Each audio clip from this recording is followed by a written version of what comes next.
Welcome to All Gen Gamers, a podcast for people in video games of all generations. Starring Pete Dorr, Happy Console Gamer, Gamester81, and Jason Heine.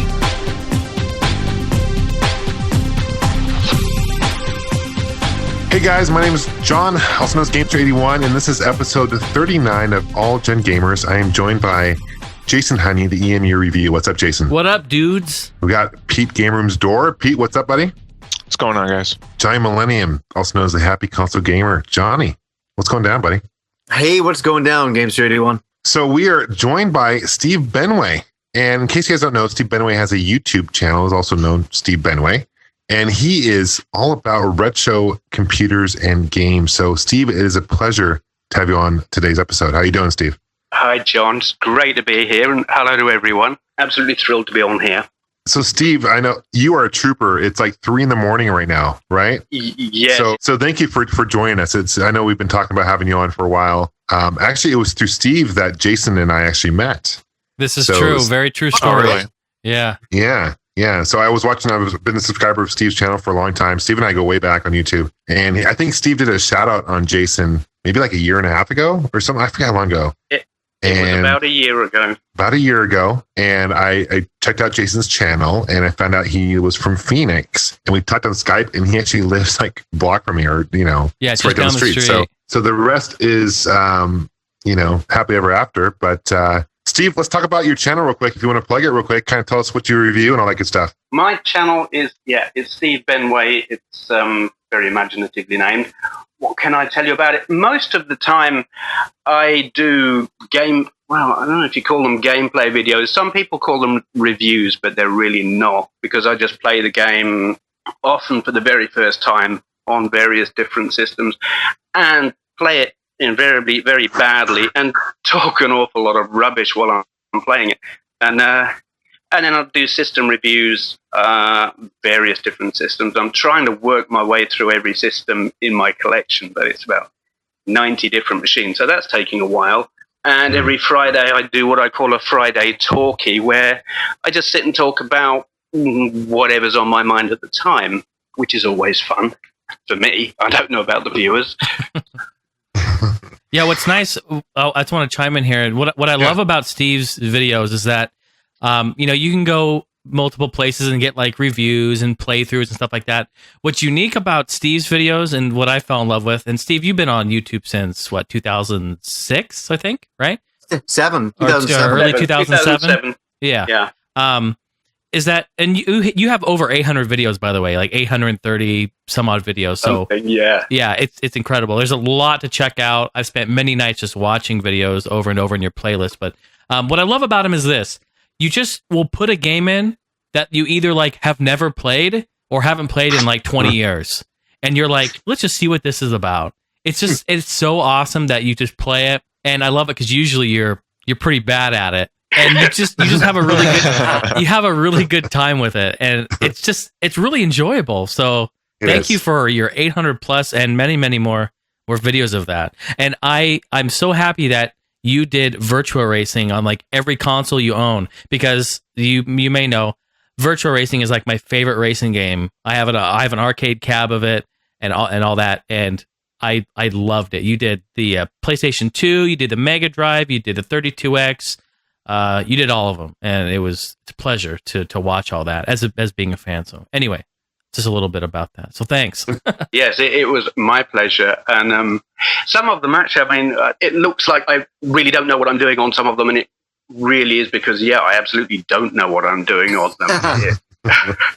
I'll be silly. I did one recently. It was like a point and click adventure thing, and I had to edit that down because there was 40 minutes of me going click.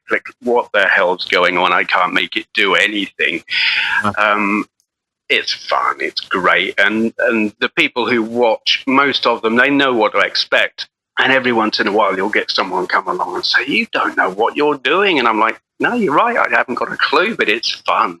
Yeah, definitely. I knew it was going to be a problem when I watched a new upload from Steve Benway, Winnie the Pooh's Honey Hole. I'm like, wait, what the fuck is this? Which you did talk about, Steve. You did a Winnie the Pooh game. It's funny because Steve in his intro, he says, This is not a review. This is just a simple gameplay, and he tells people straight up, this is how it is. I'm going to plug it in. I'm going to play it. I'm probably going to play it terribly, but I'll give you my honest opinion about it, which he does. So, keep what you're doing, Steve. It's awesome. Good stuff, man. Enjoy your stuff. You're one of the few channels out there that's gone pretty in-depth on some Gizmondo games. That's when I was looking into the system, they really helped me out. So if anybody's interested in the Gizmondo, definitely check out Steve's videos on that. He's also got a Microvision, which is the first. Him and I both own one, but it's the first handheld with interchangeable games for it, and he's got one that works as well. So I remember that drama where Steve, who was it that took our footage? That was one of the big channels. Yeah, I forget what it was, but I remember that. Your footage? Yeah. It was it was IGN? No, it was IGN. IGN. Yeah. Footage. Wow. Yeah. They were doing the 20th anniversary of the Game Boy, and straight up, I was like, someone PM'd me. They're like, "Hey, dude, you got they took your footage and used it in a video," and so I watched it, and they used Steve's footage as well. And they didn't get any credit for it, which is amazing. Yeah, because you guys are the only two on YouTube period that had that footage. And then later I went and looked, and they actually put courtesy of Gamester 81. I went and moaned at them. I thought that was so cheeky that they just took it. And what did they say? What did they say to you about taking it then? That they apologized profusely and said, we'll take it off if you want. I said, no, just simple credit somewhere and give us a shout out. Yeah. This is back when I had 200, 300 subscribers. I was still pretty new in the YouTube making videos. So, but I was a splatter that took it, but on the same note, I was kind of pissed because if the roles were reversed, if I took their footage and used it in my video, that'd be having the lawyers knocking on my door. You know what I'm saying? Your account would be shut down. Over. Right. So, it's kind of a two-way street. Yeah. But it is what it is. But no, Steve. You own a whole bunch of vintage computers, and you own how many computers do you own? Oh God, I don't actually know how many computers I've got. I mean, systems in general is 90. I'm sitting here now, and I can't count that. It's got to be about 20 or 30 or something like that. What got you into collecting computers? I mean, did you get them when they came out? I mean, tell us a story, background about how you got into collecting vintage computers. Because I own about maybe a dozen or so, and they're fun, man. I like, especially the Commodore 64 is probably my personal favorite. But tell us about your certain favorites, the ones that you like, the ones that you don't like. I got an interest in computers in 1981. There was this lad in school who had got a ZX81. Now I know you've got the US equivalent, which is the Sinclair Timex 1000. Right. He'd got one of these, and I went round to his house, and he showed it off. It got 3D Monster Maze on it, which was just like the best game for it, and it completely blew me away. And I thought, I want to get one of these. I managed to get one in about 1982, 83, somewhere around there. Dirt cheap, because by then they were obsolete and everyone had got a Spectrum. And I didn't have a tape recorder, so I would be sitting there writing programs into it.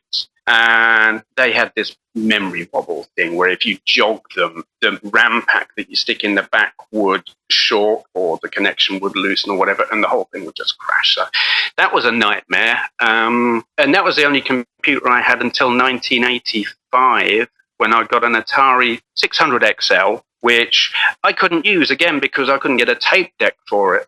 Like the computer cost me £30, but the tape deck, I only managed to find one, and it was like £50. I was like, no, I'm not spending that much on one of them. About a year later, in 86, I got an Acorn Electron, which probably won't be too familiar with. I don't think they sold in the US at all. And kept using that right through until I got an Amiga in about 92, and then I got into consoles, but kept using the Amiga.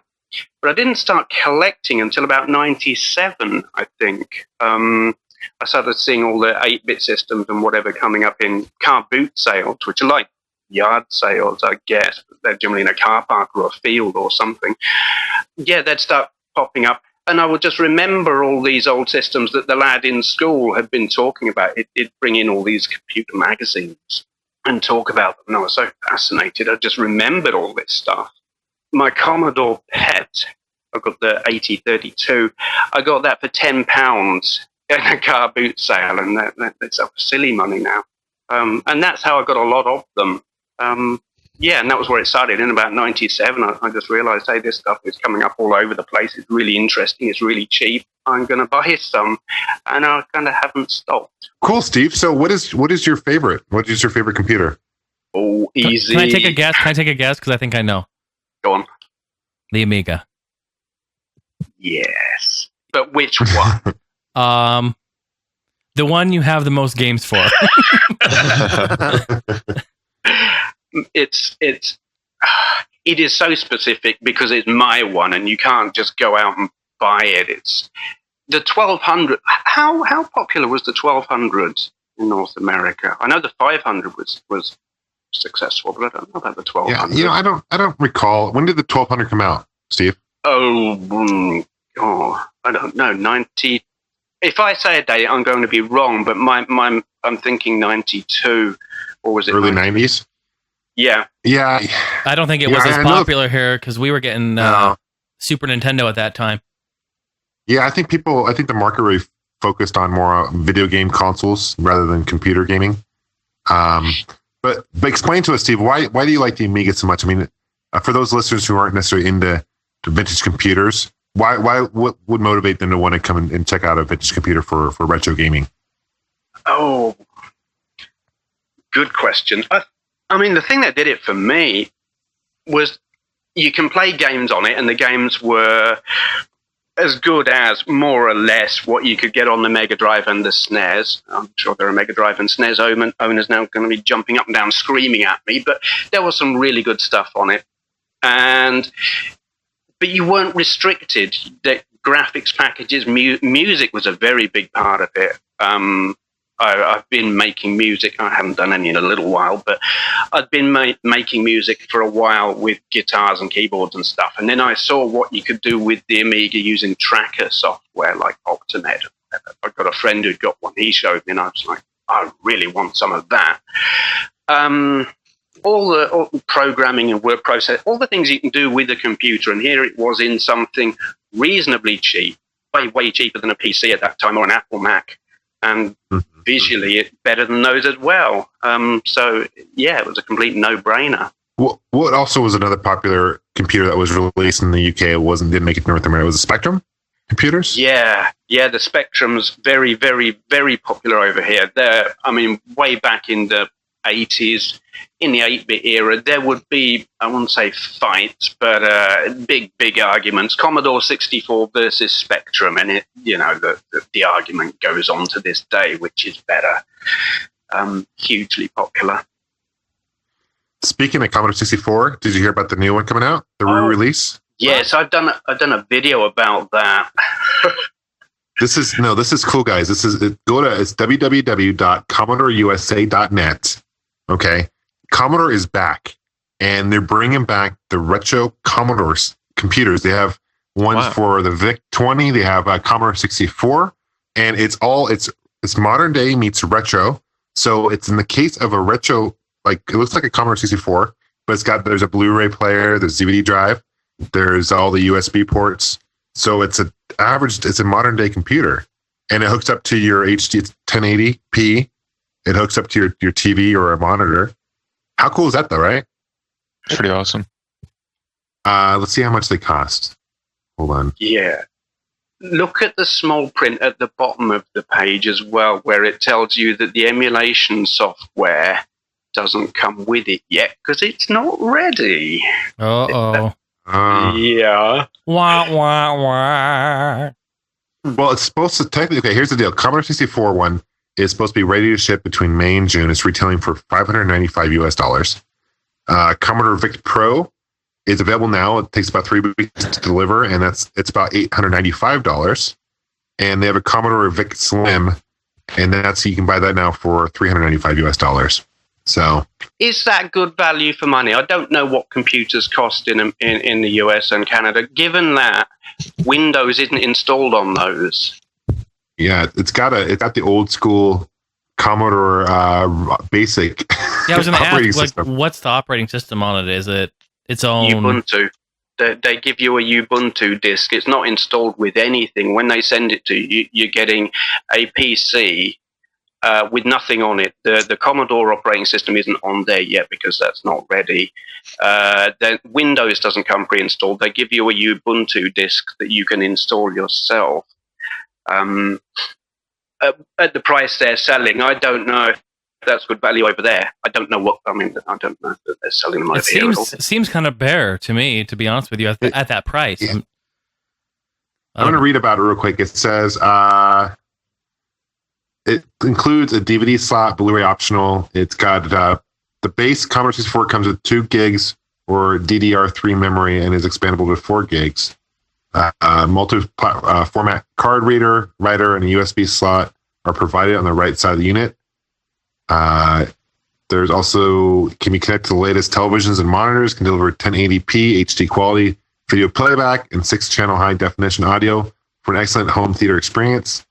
It plays all your favorite 8-bit era games within seconds of turning the Commodore 64 on by either selecting this Commodore 64 icon from the boot menu or run a Commodore 64 emulator directly. Note, Commodore OS 1 also with emulation functionality and classic game package will be mailed to purchasers when available. Like Steve was mentioning, it's not ready yet. Interesting. No, it's I know a lot of people have been I've been getting a lot of PMs about it to my followers, and people are like, "Are you going to pick one up?" I don't know. I'm kind of with Steve. Is $600 really worth it if it's just a basic computer? A lot of money, yeah, for that. It's a lot of dough to drop. It looks cool. It looks very retro, but it doesn't come with an operating system. Huh. So, I don't know. And Steve, are they going to include all the Commodore 64 games then available to emulate, or do you have to download those on your own? I don't know. I know no more about it than you do. All I know is from what's on that website. So I got to admit, I'm really quite cynical about the whole thing. There's definitely a market for it, but I'm not part of that market. I got to be honest. Here you go. Here's a brand new car. Oh, great. I'd love to test drive it. Well, there's a problem there. It doesn't have an engine. Yeah. But it looks great. You got to install your own engine. Bring your own engine. I just nearly sprayed my computer there. I'm trying to drink. Oh, I'm sorry. No, it's true though. It's like it kind of seems like it kind of doesn't come with much. I don't know. It's almost like they expect like the techie people to yeah. If you buy this, you should be able to install Windows. If you guys have ever installed Windows yourself, you know what kind of a pain in the ass that is. Yeah. You know what I mean? Like, install this and load up some drivers, and I don't know. Have you looked at the Amiga pages that on that website? They're also selling not Commodore. They're selling Amiga, what they call Amiga 1000, 2000. Oh yeah, I see it. Yeah. Have you actually looked at those? No, I'm looking at them right now though. What do you see? I see a box. That's what you get. As someone who really, really loves Amigas, I look at that and I see they're calling this Amiga 1000, 2000, 3000. It's a computer case to put a PC in. It's just an empty case. And no Amiga ever looked like that. So all they're doing is using the brand name to sell a PC case. And as an Amiga lover, that quite infuriates me. Yeah. Now, what's the history with Commodore, Steve? Did they end up going out of business and coming back, or what's the deal with that? I mean, is this Commodore, or is this a new company that's just using the Commodore name? No, that's not Commodore at all. Commodore originally was owned by Jack Tramiel, who then went on to run Atari for a while as well. He got ousted from Commodore, and I don't know who exactly ran them. They went broke in the early 90s, somewhere around 92, thereabouts, and were bought up. I don't know who bought the Commodore name, but the Amiga was carried on by a couple of other companies. But Commodore now, the name, it's one of those things, as a name, it gets bought and sold and traded and whatnot. But the company itself, there's nothing left of the original Commodore. It's kind of like Atari. Very much so, yeah. Yeah. Because the Atari today isn't it like owned by a French company or something like that? Or it's not even... Yeah, it's nothing to do with it. Yeah. Their Atari kind of makes me chuckle. I was some of my viewers who've been watching for quite a long while will know I went to a TV studio where they record the Gadget Show. I don't know if you probably don't get that in the US. I don't know. They were recording a show there, and they borrowed my Atari Heavy Sixer to put in the show. And they wanted to put some footage of Atari games into the show. And Atari said, yeah, you can use our footage. We want £1,000 a minute. And yeah, and I kind of had to chuckle knowing, well, you're not even the company that made those games. But yeah. Wow. Yeah. Any way to cash in, right? Absolutely. So they got a lot of Activision games on there anyway, so that was fun. I sat there watching them playing Activision games well, it wasn't exactly in the studio. We were in a little office, sort of off in another building, but that was fun, just being at a TV studio. Yeah, that's cool. And you have a website as well, right? That's right. Yeah, retrogamingcollector.com. Shameless self-promotion. Tell us about the website. Okay. What can I tell you about this? It's. I've got a whole load of different sections on here. Yeah, I've got it split into computers, consoles, and handhelds, where it lists all of the systems that I've got. I'm working my way through it, putting system information like specifications and the history of the various different systems and other information that will be good for collectors, because you can look on certain websites and it'll tell you the stuff you could read on Wikipedia, but not what it's like to use, like how their quirks or whatever. And I'm embedding videos on them as well as I go along. Also got a price guide, though it's really only relevant to the UK market, where I look for the average price or the highest and lowest you could expect to see on eBay for computers and consoles and whatnot. And there are quite a lot of systems on there, and it's just a rough guide, because I kept getting people emailing me and saying, I've got this, what's it worth? And so now I just say, go look at the price guide. There's a blog, which is just like updates to the website. Buyers and sellers advice on eBay, because there are a lot of... you can get caught out, like the whole... rare look thing, where sellers will be saying this is really, really rare and put up a crazy price, and some people actually fall for it, and it's like advising, don't fall for this. If you don't know it's rare, it probably isn't. Right. That's always kind of the rule of thumb. When they say this is so rare, it's typically not. Yeah, you got to watch out for the buy it nows for sure, and do your homework. I know we've talked about this before, but whenever you're looking online to purchase either a game or a console, you got to do your homework and know kind of what the average price goes for. Don't buy it the first time you see it, right? That's kind of general rule of thumb. So, good. So I'm a big fan of your site. I mean, it's great. You got good information on there. I definitely recommend people to check it out. But I feel like, here's what I feel about the vintage computers. I feel like the games are up to par, like you said, with like 8-bit, even the 16-bit era. I think there's some great gems in there. And unfortunately, I think it kind of gets overshadowed by the home market, which is really too bad. I think there's some great games for classic vintage computers. Jason, do you have any of the vintage computers by chance? I have a Commodore 64, and I have, it's not real vintage, I guess, but I have from 1990. It's an Apple, or I guess Macintosh in those days, Macintosh Performa 450. Mm-hmm. If you guys know what that's, Steve, if you've heard of that model, consumer computer at that time, which I played Rebel Assault the first time ever. I played Rebel Assault on that game with a joystick. To get that joystick to work on that thing was like a week-long, heart-wrenching, teeth-pulling project. But yeah, it was awesome. Do you guys remember shareware? Oh, of course. Oh, yes. Oh, yeah. And I was actually playing this on emulator the other day. It was Scorched Earth. You guys remember that game? Scorched Earth? Jason, you remember this game? Yeah, I do. I was just waiting for Steve to chime in there if he did.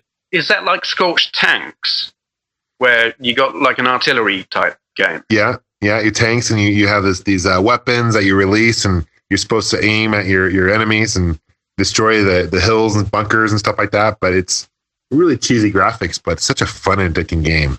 Love that game. Yeah, that's a good awesome. one. It's a good one. It's a good one. It's a great one. I know Johnny and Pete are very quiet. Well, we talked about this before the podcast. Is that we thought we'd let you guys kind of go on this because I was a guy who grew up in the 80s, and my parents, weren't computer people. I don't think my parents are still computer people, so I never had a computer. I went to my friends' places. I got to see all their computers. I was kind of jealous of them. I got to be honest. I was totally computer illiterate until 1999, 2000. I mean, I didn't have a clue how to get one of those things to work back then. I was I just didn't get it. And it wasn't until put it this way, I got a job at a software company, and they're like, you know how to use a computer, right? I'm like, oh yeah, totally. This is no joke. I get hired at a software company doing artwork, and I didn't know how to use a computer at all. This is no joke. So my first couple of days, I actually had to say to the guy, he's like, oh, can you copy and paste that over to my desktop? And I'm like, how do you copy something? I had no idea. I'm surprised you didn't get a pink slip and a kick out the door after that one. No, I did some very good artwork for them. So I did drawings of entire cities at that time. Isn't that a strange thing? So yeah, that's cool. the kind of job. But sorry. Anyways, no, sorry. I don't know what Pete wants to say about this. Maybe he's like me. Maybe he's not like me. I don't have experience back on any of this. Really. I was experienced with computers back when I was a kid, but I wasn't experienced playing games on them. I just mainly had it for the internet.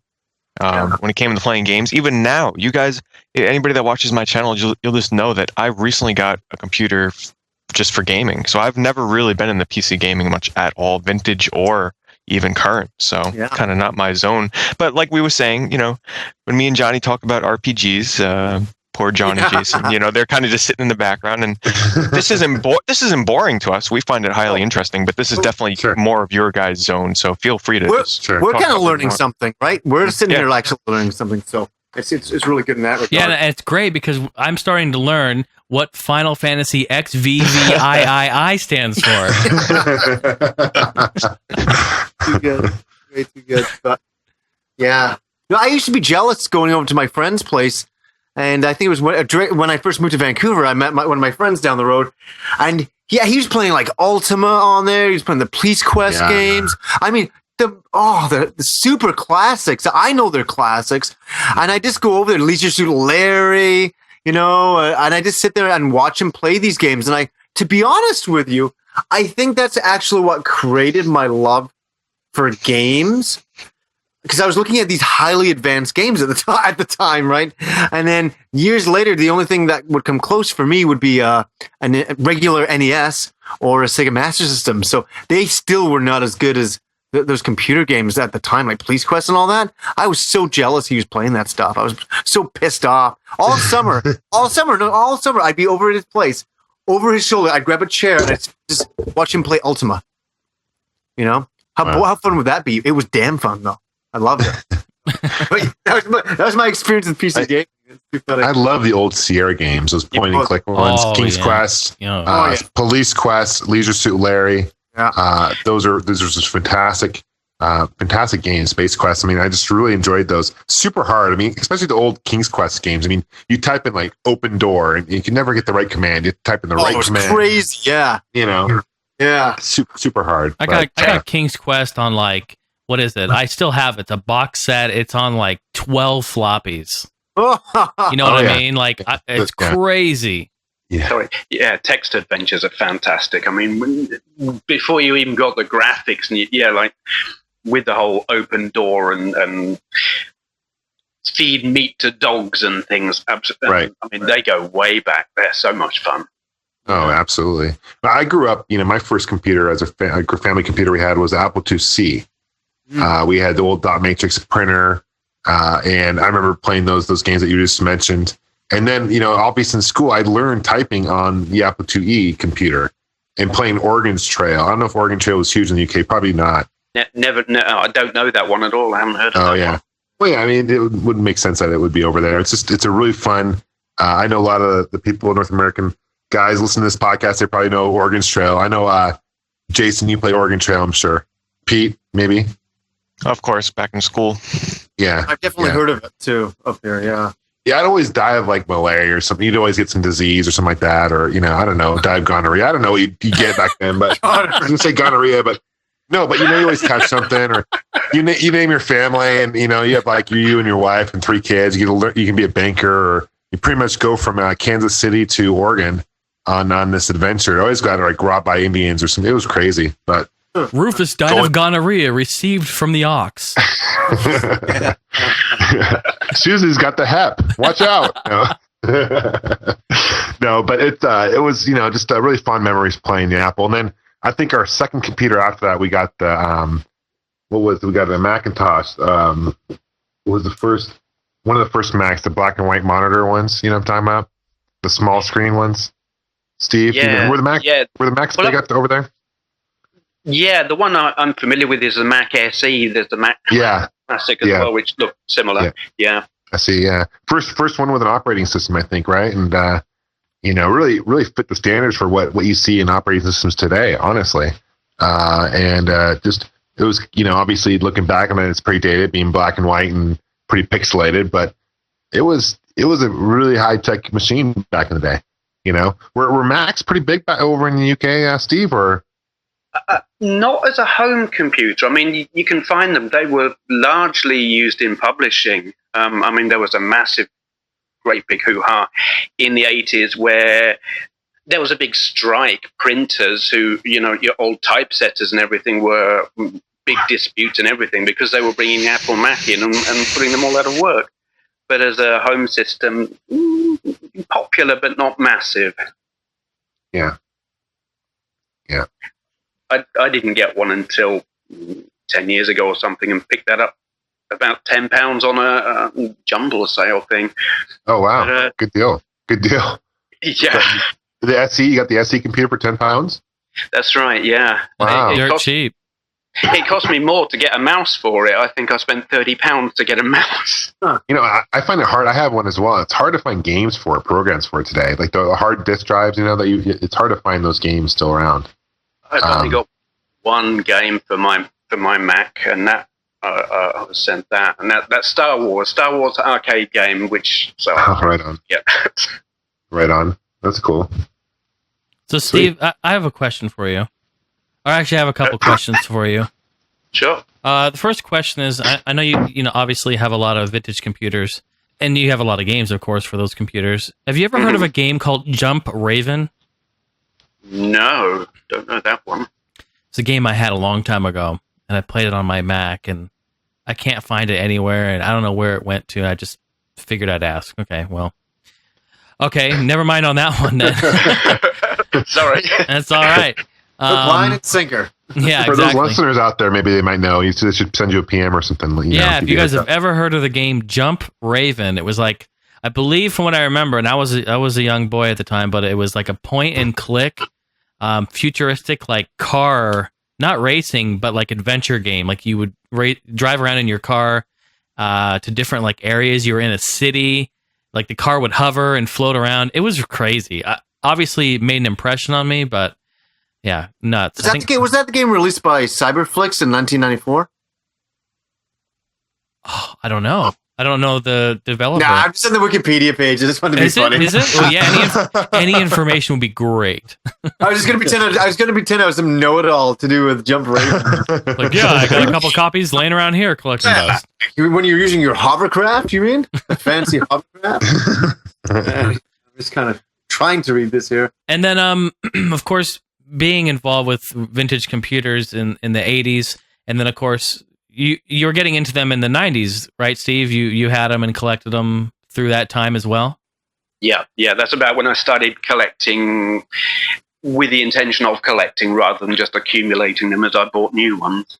Okay, so I think this is a really, for me, as a PC guy myself, and the birth of the internet. Now, I'm not sure how it was or the time frame in the UK opposed to the US, but in the early 90s was when the internet really started to be prevalent with computers, and it went from computers not being able to be online to all of a sudden you could plug it in to the wall and dial out and get online. The early days, the birth of the internet. I know that was a really interesting time, and I think unique time for computers. as it relates to gaming, I remember having computers that weren't online, and then all of a sudden being able to get online. And, you know, we had America Online, dial-up and all that. And then starting to play games online. That's a really unique time. Do you remember that transition and, like, what that felt like? What were you thinking? You know, because I think it's a really sacred time for not only the internet and the innovations the internet brought, but also for PC and gaming, online gaming. I mean, it was the birth of a lot. And do you remember that time? I do remember that. I was a bit of a late starter with it. I've been reading about it for a couple of years. I got online using the Amiga, which is probably why I was a little bit late getting on, because it was ISPs weren't supporting the Amiga. As soon as I told them I've got an Amiga, they're like, well, we don't support that. So it took me a while to be able to get the software that would get online. But eventually, I'm trying to remember what it was called, NetConnect. It was a software package. The browser had no Java, no JavaScript, no Flash. It was just straight HTML and really, really basic. There was zero interactivity. And it was fascinating. I remember I'd read all the magazines saying, oh, you know, if you're a noob, that you'll get people giving you grief. And I'm thinking, oh, God, I hope I don't do something wrong. Not realizing no one could see me. I was just browsing. Yeah, it was a big deal. And then I found IRC on the Amiga again, a fantastic program called Ammerk.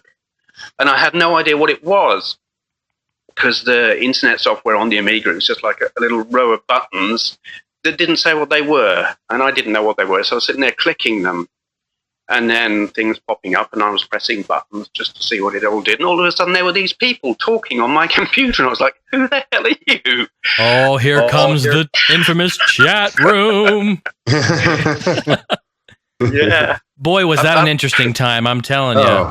It was blown. I remember my friend, it was back, probably late 80s. He had Prodigy, which is like the first online, we can go online and just see text-based websites. And it was interesting because he'd always sign on, and in order to sign on, he had to go through his dial-up phone. So I tried calling him. His phone was always busy. I'm like, oh, man, Craig's on the internet again. Oh, yeah. You know, being so frustrated over that. But, you know, then we got, of course, like AOL, like Jason mentioned, picking up AOL and, you know, signing on to that, and just so slow in today's standards. But, you know, Steve, I want to pose a hypothetical question to you. Sure. I mean, the success of internet and online gaming, do you think if that was not around, would we see online gaming in current consoles today for the home market? I'm not sure I understand your question. So if there was no internet, like say there was no, you know, online gaming for PC gaming, if it wasn't, say it didn't blow up like it did, would we see online gaming for the home market today? Do you think it would have transferred over? Or do you think it would? Consoles? Yeah, for the consoles, yeah. Probably not, no. Things like, GameSpy showed that it was possible to have like free online gaming for PCs, and I think Sony picked up on that and said, yeah, you can make this viable free, so we'll do it. And yeah, probably without the PC, it wouldn't have taken off. Right. That's a great question. I agree. Yeah, I think the PC has really influenced. I mean, for a while, to me, the PC was always ahead of the home market as far as graphics and sound and audio. I know Jason probably agree. You know, at least to the 90s. You know. And then I think the home consoles have caught up. I think PCs are still, I mean, Jason, you probably know more than I would as far as online gaming for PCs, but graphically, are they equivalent to like 360 or better? Or boy, here's a big discussion here. I'll try to keep it really simple and vague. Here's the thing, and this is my opinion, you guys. I think PCs have always been superior over consoles. Here's the reasons why I say that. I don't want to get a bunch of hate mail over this, but here's the thing. Consoles are not upgradable, per se. You cannot upgrade the hardware. I can't swap out a video card in my 360. I can't put a faster processor in my PS3. Good point. I can, however, do it in my PC. You pay more for that. The games will look better on PC because you're paying for upgradable hardware, okay? I can drop $400 on a video card. I can drop $400 on a processor. I can put 16 gigs of RAM in my gaming PC, and the game is going to look phenomenal. right? I mean, really, the 360, the PS3, the Dreamcast, all these consoles, PS2 even for that matter, these are all gaming computers. Okay, let's not forget. Of course, we talk about PC, we talk about consoles. They're all the same thing, just on a different scale. So Sure. The only difference between an actual computer PC, right, is that it's upgradable. So even today, I have, an Alienware here, and the games look phenomenal. I got, obviously, here I go, getting paid again. Bad Company 2, and I talk about that. Cha-ching, right? It looks better on PC because, well, I pay for that. I pay to have a fully built PC. Of course, yeah. And that's the difference. And I'm not even remember what you asked me, John, because I just blacked out there for a while. It's interesting though. I know, Jason, when you were picking up Black Ops on the release date and you got it for PC, like the guy at GameStop looked at you like, "Why would you get on PC? Why?" Like you were the only one to reserve it in PC, weren't you? Can I just say a quick story about that? Yeah, John, thanks for bringing that up. Yeah. There was probably 200 people in line for the midnight release at GameStop. I was there with my chair. John came down. We were kicking it. Yeah. I reserved it like a month prior or whatever. Walk up there, wait in line. I say, I'm here to get it for PC. The guy's just like mouth dropped. He looked at his screen. He looked back at me. He looked behind him. He didn't even have a PC copy there. There were like 400 360 copies, 200 PS3 copies, and not one fucking PC port in there. Wow. And I'm like, well, here's my receipt, bro. I reserved it. He had to drive. He sent an employee to another store to get one. Wow. So it's pretty sad. But yeah, it's frustrating. Huh. I forgot I blacked out again, John. What were you talking about? I forget. Yeah. I think we were just talking about online gaming and the influence of PC to the home video systems. Right. Well, yeah. Oh, yeah. And let me wrap that up. That's the exact reason why the decline in PC gaming has gone down. 10 years ago, right? Even more than that. PCs were superior. People could game on those. They looked better than consoles. Yeah. Here's the thing. Consoles are more convenient. And again, I don't care how the game looks. I'm not a graphics whore. Most people don't. And the consoles are cheaper. They play the games. They're convenient. Xbox Live is amazing. And I even think the PlayStation Network is amazing. And how they connect people to play. It's easier to do, and more people have it because it's affordable. Nobody has $3-4 grand to dump into a computer every year to keep upgrading. And that's the thing. As PC people, we every couple of years, we upgrade something. That's just what we do. We upgrade the graphics card. We put more RAM in it. Blah, blah, blah. That's what we've done. Where the consoles, you don't have to. It's convenient. So that's why there's been a decline in it. Even though even today, the PC still will look better than a console until a new console comes out. Then it will upgrade more and more and more. But yeah, that's kind of the PC wrap up. I think the same can correlate, and it's true with the arcades. Even like you were saying how the arcades for the 90s were superior graphically and gameplay wise, but like you said with the home consoles, the graphics caught up, the convenience caught up, they got cheaper, and that alluded to the death of the arcade, unfortunately. Mm-hmm. So the same is true with that in regard to this consoles as well, and all that stuff. So it's interesting though. There is something else that's kind of crossing over from the PC gaming scene into the consoles now, though, and that's the software update or the patch. And it used to be you bought a console game, it worked. They only had one chance to get it right. And now they're releasing some shoddy old junk and then fixing it later. And this is a new thing. It's quite frustrating. I completely agree. It's so frustrating. You plug in a PS3 game and you have to wait 20 minutes for it to load, or it's just I hate that. That's the worst. That is the worst. And then you have to update it after you install it. Updating. And it's just so frustrating. I mean, is it just me, or does the PlayStation 3 take fucking forever to do that? Yeah, it does. Yeah. I don't understand why. Oh my goodness! Well, and you're forced to. You're forced to. I know. I went online to get, I think, the Mortal Kombat demo on the PS3, and I turned it on, and it's like, oh wait, your system needs to update. I'm like, again? I'm like, okay. Yeah. So I update. I leave the room. I go do something. I come back like 10 minutes later. It's almost finished. I'm like, okay. And then all of a sudden, then it finishes. I'm like, great. Then I get another game. I get Yakuza 4 demo. I'm like, cool. So I download that. I actually have to download that. And then I have to install that. Mm-hmm. And then who knows? Then you have to usually patch it if it's a normal game. It's like, holy shit! It takes forever to install. You forget about it. You're like, yeah, I'll just download it. Whatever, la di da. Yeah. Once it's done, then it installs, and that takes forever. Forever. Right? Yeah, like Gran Turismo. Yeah. So no, sorry, kills the fun, right? Go on, definitely go on, John. There. Yeah, I know. I was gonna say like Gran Turismo 5. Like when I bought that game, you had an option of actually downloading the game into your hard drive, so like load times would be faster. But literally, it took like over an hour or so to do it. Like 2 hours. It was ridiculous. And like that's avoiding now. I'm like, dude, I just want to play the game. Plug it in and play the game. So it's just ridiculous. It's really frustrating. It's my pet peeve about the PS3 and these modern day systems. It's kind of like you want to have sex. You walk in the room, the girlfriend's like, "Okay, yeah, I'm ready to have sex in an hour." Yeah. Jog around the neighborhood or something. Like, baby, take a look at this. It's ready to go. Here. I'm ready to go right now, baby. Let's go. Yeah, take a look at this thing. Yeah. Oh, man. Yeah, but do you remember? Okay, in the early '90s, dude, we used to get them in the mail. The AOL startup discs. Did you guys ever get those? The browsers. We got them every day. They would come in the mail. We had great coasters. Yeah, we did. We played frisbees with them. We had stacks of them. It's ridiculous. Like, please get online with America Online. Please do this.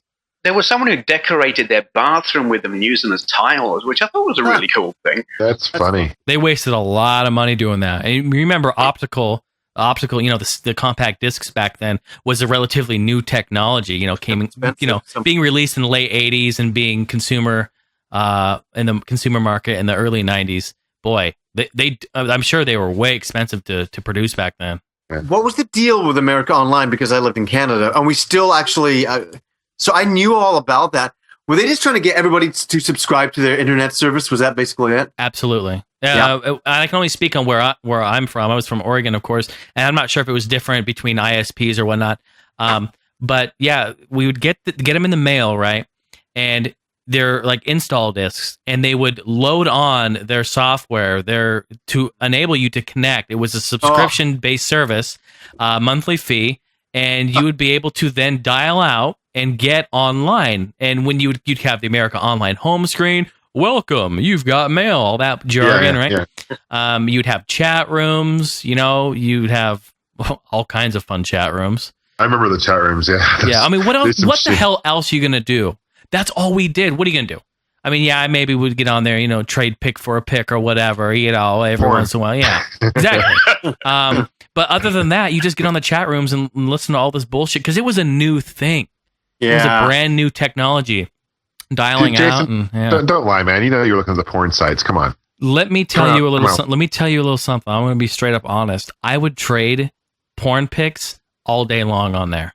I had floppy disks, right? 1.4 megabyte disks. I had like probably 20 of them full of pictures. 1.4 meg's not a lot. Oh yeah. But I had color discs in a little cardboard box, little case, and my friends would come over. This is no fucking lie. You ask anybody, they would come over and they would call it Jason's Porn Cinema. Yes. And I'd just throw in a floppy, be like, I don't know what's on this one. Let's check it out. Oh, some chick with soap all over. Awesome. You know what I mean? That's funny. I like your honesty, Jason. I appreciate that, man. I was like 10 years old. I'm not even bullshit. Whatever. Yeah. That's just the way that it was. It was a new technology. I couldn't believe that I could go into a chat room and, pick for a pick trade. Somebody would then send a file. I would get a notification. Like, you send first. No, you send first. No, you send first, and I'll send two.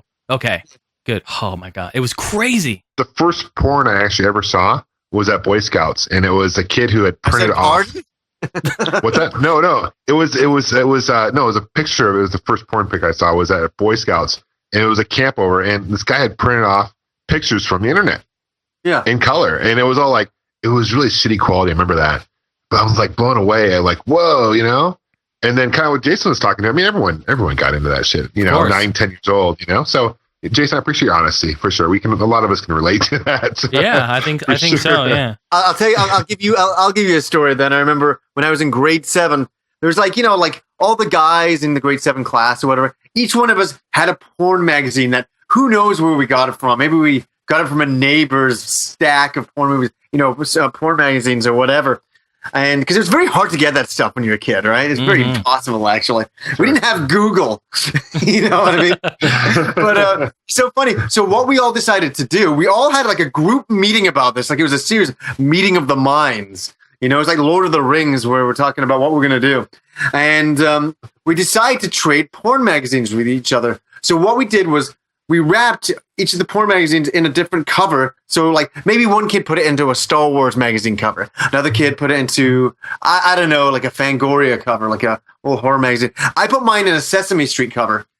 I'm not sure. No, anyways, there's a funny story. I'm summing it up real quick. We all trade to each other.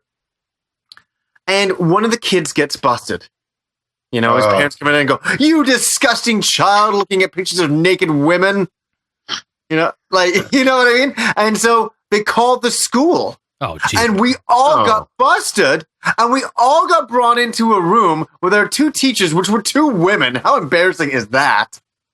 Okay? And we had to sit down, and there's like 10 of us, and they're like, "Who started this?" We're like, well, we all did. You know, like, I wish I could jump back in time and walk in the room. Like, we all started this. Well, you know, what do you expect? We're like, you know, kids in grade 7. You know, we're all into this. I remember we were scolded as though we were like such terrible kids. I'll never forget that. It's so funny. My parents were very disappointed in me. What did they want me to do? What did they think? Right? Fuck. Yeah, good old teachers. You know, it would have been great. They brought you in that room. They just pulled out a few magazines. School campus cocksuckers. Here's this one. Check this one out. I know, it's funny. So, Jason, because of your honesty, I gave you an honest one back at you. I appreciate that. Yeah, you know what? I can't wait to see the highlights of this. It's going to be retro, vintage computers, and porn. That's the title of the podcast right there. This is why All Gen Gamers is unique. Yeah, absolutely. Where can you get computers and porn? I got one, yes. My first online porn experience. I love it. Before actually I got onto the internet, I was doing the bulletin boards, and this was all dial direct. So I was just doing local bulletin boards and not finding anything remotely interesting on them. And then I found the number of this bulletin board in Hong Kong. And there's trouble. Yeah. Dial direct. And I'm sitting there looking through the menus and woman with banana or something. And I'm like, that sounds interesting. So I click on download.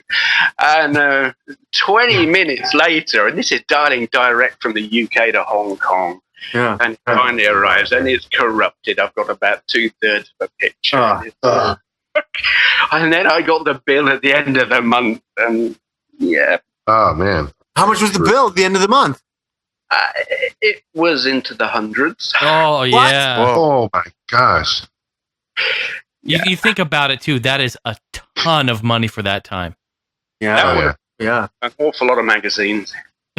Yeah. Yeah, exactly. Yeah, I think the thing you don't do back then is you don't dial Germany if you want porn. You know what I'm saying? You either sacrifice the bill or you get some really crazy porn. Oh, it's funny. My girlfriend's going to Germany. I said, make sure you bring your raincoat. Oh, man, that's my humor. Sorry, I had to apologize. Let me cue up the for drum hit. Anybody who lives in Germany, I don't think it's all scat porn out there. I just think probably about 75% of it is.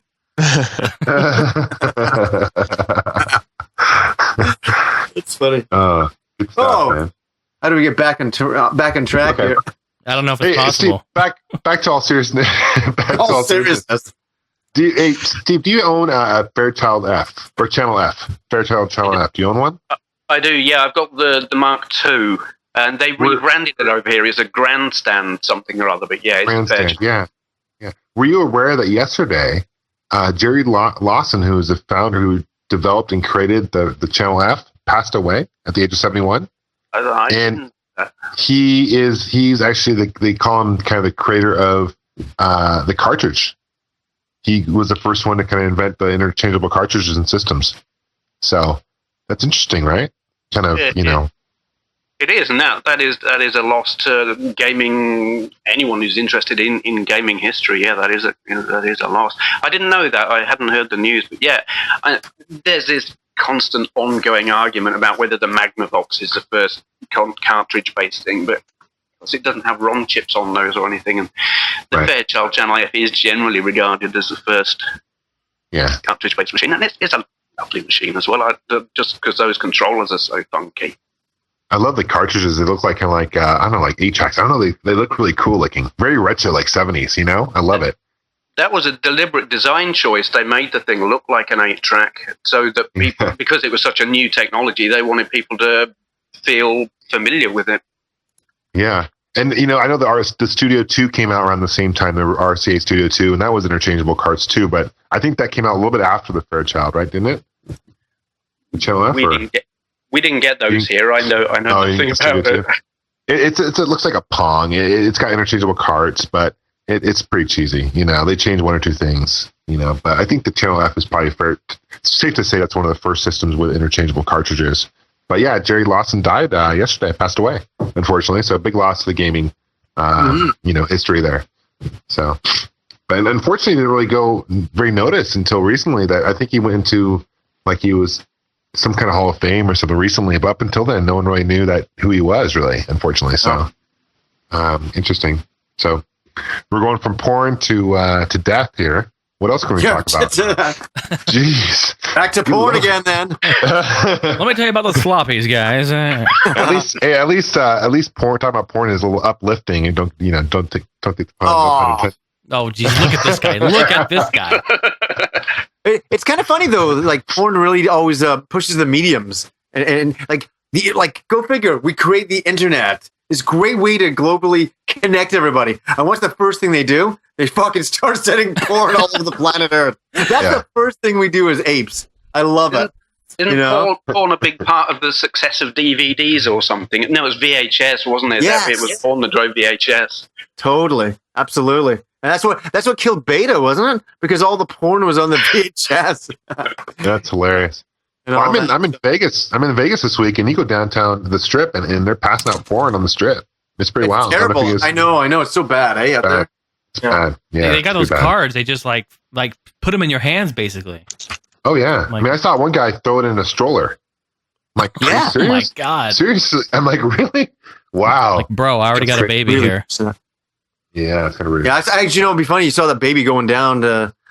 Checking some of that out, some of the strip joints out later on. Gonna see the stars in this light. See, shit, I'm in Vegas. I'm in Vegas. See, yeah. Only in Vegas. Babies on Broadway. Yeah. Only in Vegas. How you liking your time out there, John?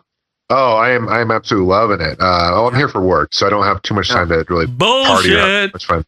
But no, it's fun. Yesterday I went to the Pinball Hall of Fame.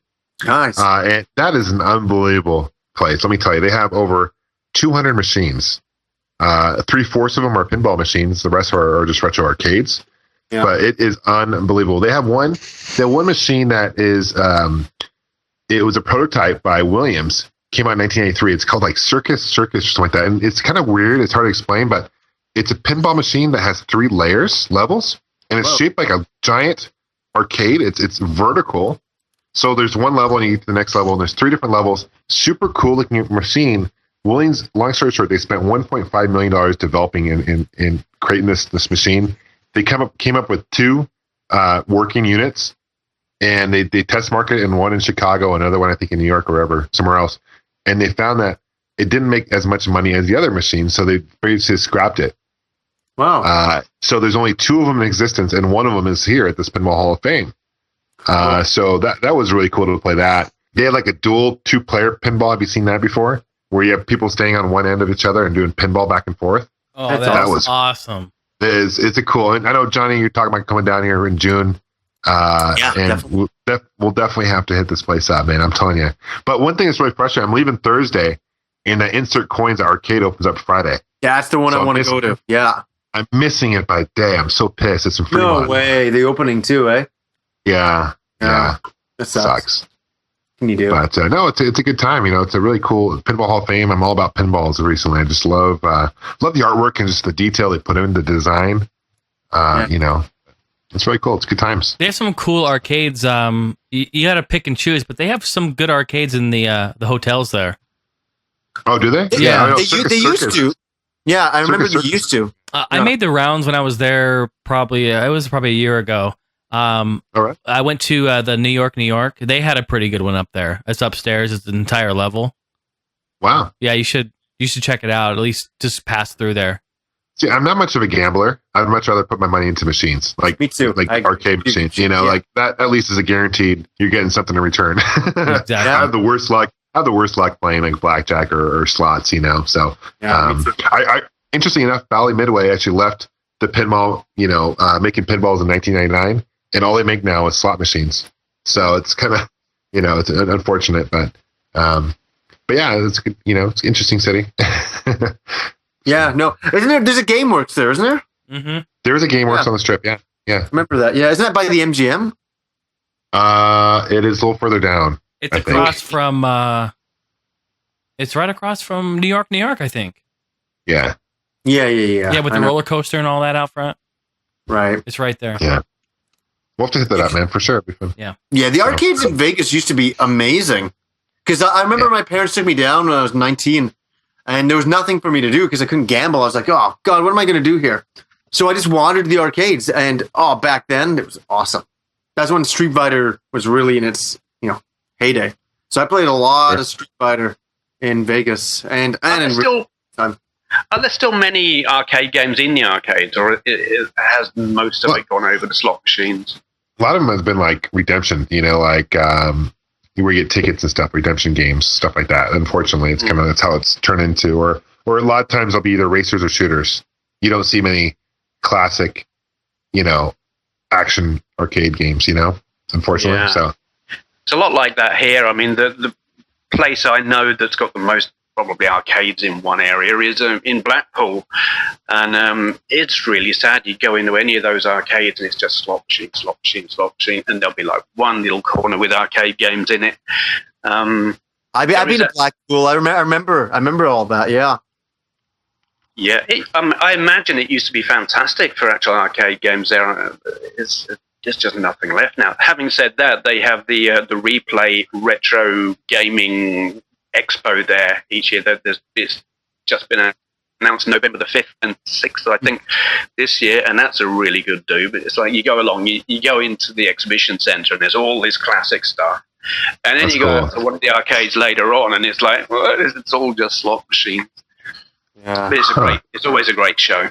Yeah, back in the day when arcades were, a big business, back when they were thriving and making just money hand over fist, you could find arcade games everywhere. I remember going to like a Holiday Inn back in the early 90s with my family. Like, I don't know where we were, somewhere in California on a road trip. And like they had like 10 arcade games in a dedicated like game room. I'm talking about the Holiday Inn. You know what I mean? Like a freaking hotel. They had a game room. I mean, they were everywhere. And I just, man, those were great times. They had a Killer Instinct, actually. That's why I remember it, because I was tripping out. The only places I really see arcade games anymore are two places: bowling alleys and pizza joints. Yeah? Yep. Yeah. Like you go to a pizza parlor and every once in a while you'll see a couple cabinets standing there. Or you go to bowling alleys, they'll have a few as well. But yeah, you're right, Jason. I'm going to Holiday Inn and, 10 of them. I was at our airport in Florida and they had an arcade. I was really surprised still around in an airport.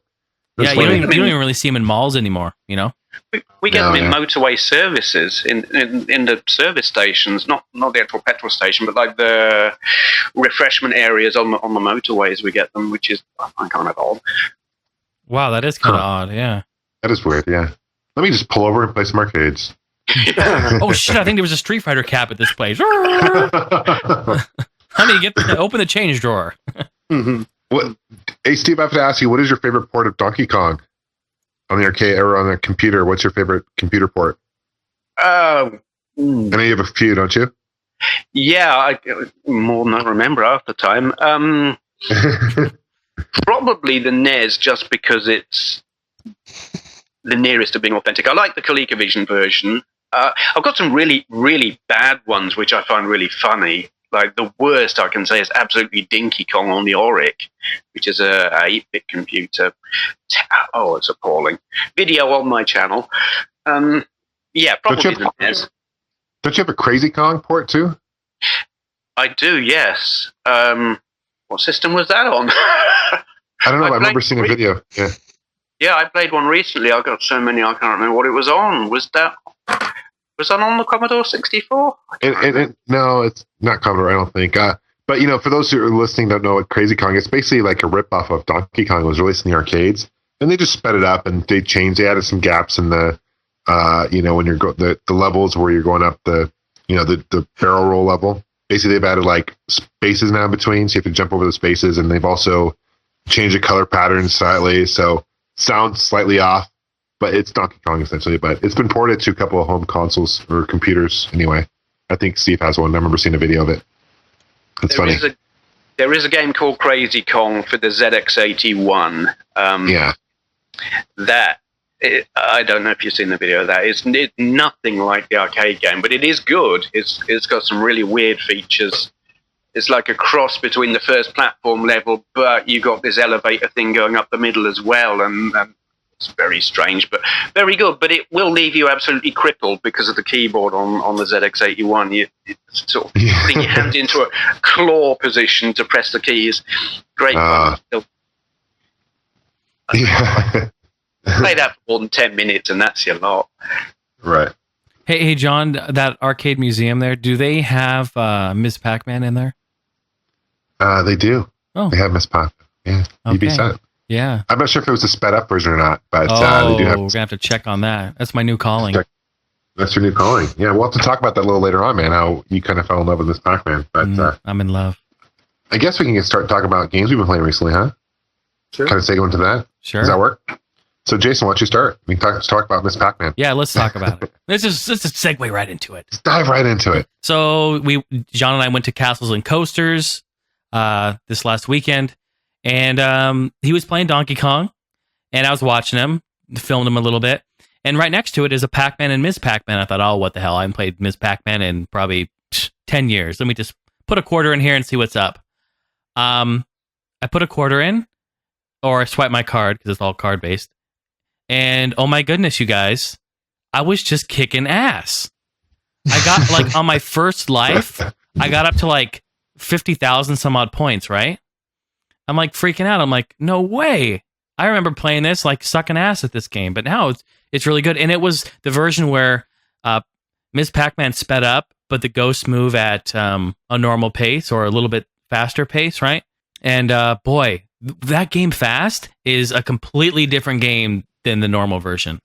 I can't even go back and play the normal port of it anymore after playing this. It's great. So yeah, I practiced up a little bit just there that evening, and I got up to 92,000 on 3 lives, which I think is pretty good. I beat the high score on both cabinets, Pac-Man and Ms. Pac-Man there that night, and yeah, pretty awesome. So found my calling. Twin Galaxies, look out! I'm gonna submit some stuff. I'm just totally kidding. But we learned last episode what 3,303,303,000 or something like that's the highest score you can get. 3,333,360, I believe. All right, there you go, man. Working on You're it. almost there. Yep. Another couple of million to go, set to go. Yeah. But other than that, I'll keep it real brief tonight. That's really what I've been playing. We went to the arcades, had a really good time. That was a whole lot of fun. So, but John, what about you, sir? Yeah, I mean, Jason mentioned, Castle and Coasters and playing some arcades. So it's been kind of my whole theme this week's been arcades. Going to this Hall of Fame, going to this Castle and Coasters. Outside of that, and outside the regular games I've been playing, like the Super Street Fighter 4 for the 3DS, I've been actually picked up the original Game Boy and started playing some classic games for the Game Boy on the original one, the original model, the gray model. Played with Tetris and Super Mario Land. Motocross Maniac is the one game I used to play. I played this week. Just great. I just love that system. It's probably one of my favorite systems, handhelds. It's, I don't know. That's pretty much it. I've been playing kind of briefly and short. That's kind of something new I've been playing anyway. How about you, Johnny? Wow. I'm very short answering as well. Just Dragon Quest V, 30 plus hours in. Still really liking it. I don't want to play any other game until I finish this game, because me and Pete were talking about this the other day. We were kind of laughing about it, but it's so easy to start playing something else for like 10 minutes and all of a sudden you never go back to what you were originally playing. So I'm trying to stick with some games and try to get through them. But some things that I just want to mention real quickly that I think are really interesting is that Street Fighter 4 the arcade edition is coming out, and it's been actually announced that it's coming as DLC, so you can download it. These extra characters, and it looks phenomenal. So if anybody's out there, go check out a trailer for the Street Fighter 4 arcade edition, the official trailer. That looks really good. So, and wait, they're releasing this as a retail game? I haven't seen that. It's just kind of got announced today. I know it's DLC. I think you can buy the game itself as well, but don't quote me on it. But I think you can. So what's the difference between, other than new characters? Is it going to be actually released in an arcade format, like a cabinet, or not? I believe it's in the arcades, in Japan, and I think some select arcades throughout the US and probably the UK. But I think, it's 4 new characters, enhanced kind of gameplay in the sense that it's rebalanced. So, and also you'll be able to see your battle points within a battle itself. So you're fighting somebody, you can see their battle points up there. So that's kind of cool. So you can kind of see if you're playing against somebody who's freaking awesome. And there's a lot of very awesome people who play that game. You can do that in the 3DS version, no? Oh, can you? You can see the I didn't go online with it. I haven't gone online with it, so I'm pretty sure you can. Pete, am I correct? Pete, have you played online much? What, the 3DS one? Yeah. Yeah, it tells you their tells you their battle points. Yeah. Before, so you know if you're about to get your ass kicked or not. Yeah, it does. But I think there's also character points. I think I could be wrong, but I'm pretty sure you get points based on the character you use. So if someone's using a character they never really use too much, you'll be able to tell. And if they're using one they use a lot, I think you can tell. I'm not 100% on that though. Yeah, I think you're right. I think you're right too. The other cool thing is that you can see if you do a match, you can view other people's matches, and you can view other people's matches who have a lot of battle points, who are very, very good players. So you can go see how they beat other players. So that's kind of a cool feature. I haven't really looked into it. I think that's what I saw at the end of the trailer I watched today. That looked pretty good. And one more thing to mention, another Capcom game. Capcom is releasing a lot of information today. What they released was the Dragon's Dogma trailer. Have you guys heard of that? Have you heard of that, Pete? Dogma? No. I'm trying to wrap my head around it. It's kind of like a very medieval looking, almost American style action RPG-esque game. As I say, all this stuff is brand new. I haven't really watched the trailer 100 times. I watched a little bit of it just before I did the podcast, and it wasn't enough time to sink in. But definitely, guys, check out that Dragon's Dogma trailer. I think that'll speak more for itself. Go check that out on YouTube. And it looks very cool. Pete, let's talk about it in maybe next podcast, because I think it's Capcom's next big game, and I hope it does well for them. It looks really good. So, on what system was it coming out on? I think it's all systems. Meaning in the sense of 360 and PS3. So, I remember they trademarked the name Dogma a while ago. Maybe it was about a year ago, and everybody was wondering what it was going to be, and then they launched the trailer today, and I was like, wow, this looks really, really cool. Like, graphics look really good. I would have really said it was an American game. It doesn't look like Capcom, but that's not a bad thing. It looks just unique, but it looks more Americanized. I really look forward to what you have to say about it, Pete. I'm kind of curious. It looks good. I'm in for sure. It's pretty impressive. And it looks like it's got like co-op and stuff like that with it. So, looks very good. Maybe like Two Worlds is kind of that environment. It looks like that. Okay. In style, but gameplay, I think it's a little something else. And all that's out there is a trailer. So, anyways, I just want to mention that quickly. That stuff. Pete, what have you been playing? Besides Final Fantasy 11, which oh my God. yes, every day. Every time I see Jason get on, I'm like, yep, he's seen what I'm playing here. I'm seeing it all right. Because the other, like an episode or two ago, John, you were talking about Radiant Historia, or I think we were talking about it when we had Taylor on, and I've been going back and trying to play through that a bit. Let me tell you, that's not an easy game. I took about a month off from playing it. It's not easy to go back because that game is so story intensive, and you really have to keep up with where you are in the timeline, because if people forget, Radiant Historia is where you go back and forth between different timelines, and you keep time traveling so that you have to change the course of like history and what happens in the future and what happened in the past, so it gets very confusing. So it was a bit hard for me to figure out where the heck I left off and where I needed to be. But I think I'm on the right path now, and it's still a lot of fun. It looks great.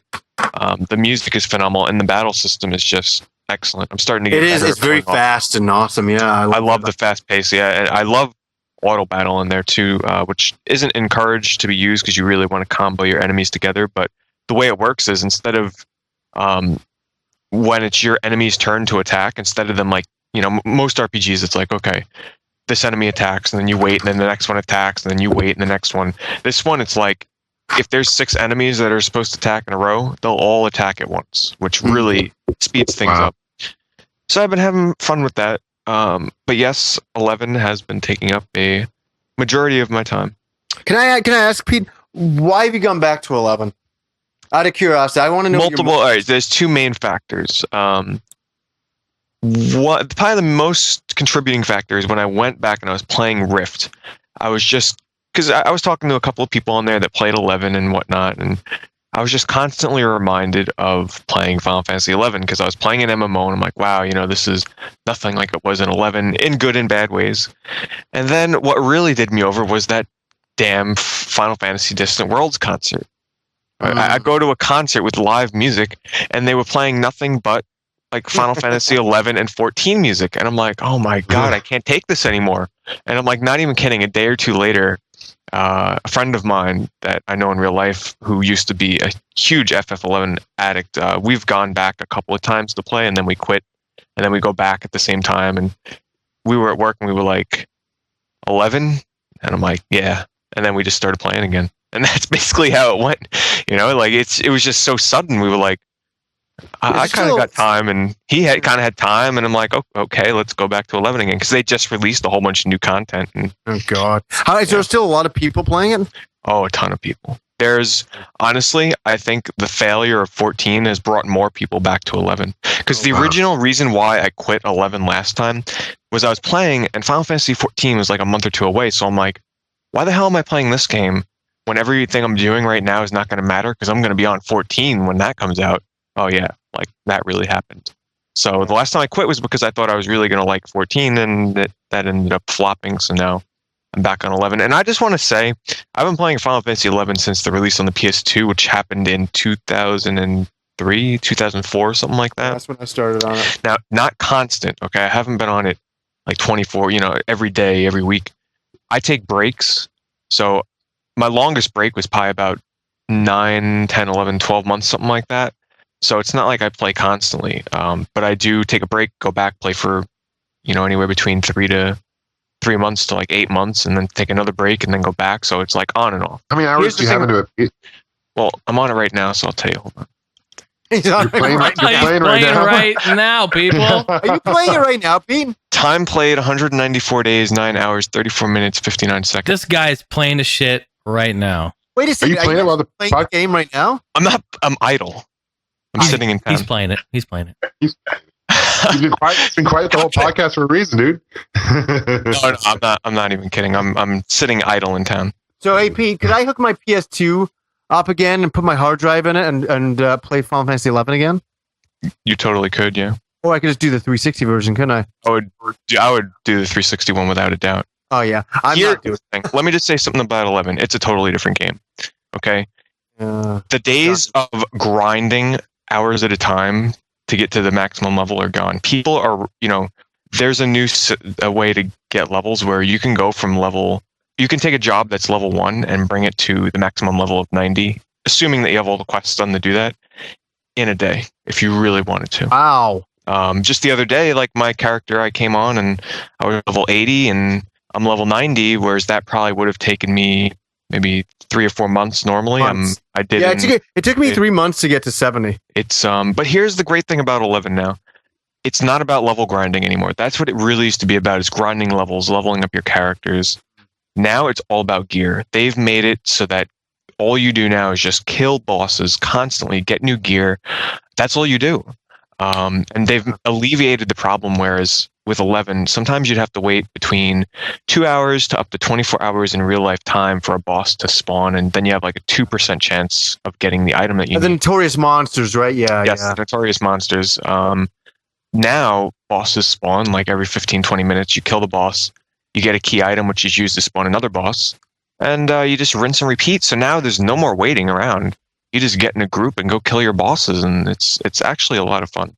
So it's not as grueling as it used to. I'll never go back. We've talked about this before. I'm never going back. It's like being a heroin addict. It's like, yeah, well, you know, heroin's. And Pete's going, heroin's different now, man. It's totally different. I ain't going back. I loved it though. I loved it. That's one thing I did love. I'm never playing it again. I can't do it. I would not recommend it, especially if you, even though it's a lot easier now to level, the amount of content that you'd have to catch up on is just not even worth it. Yeah. Interesting. So what else have you been playing? That is it.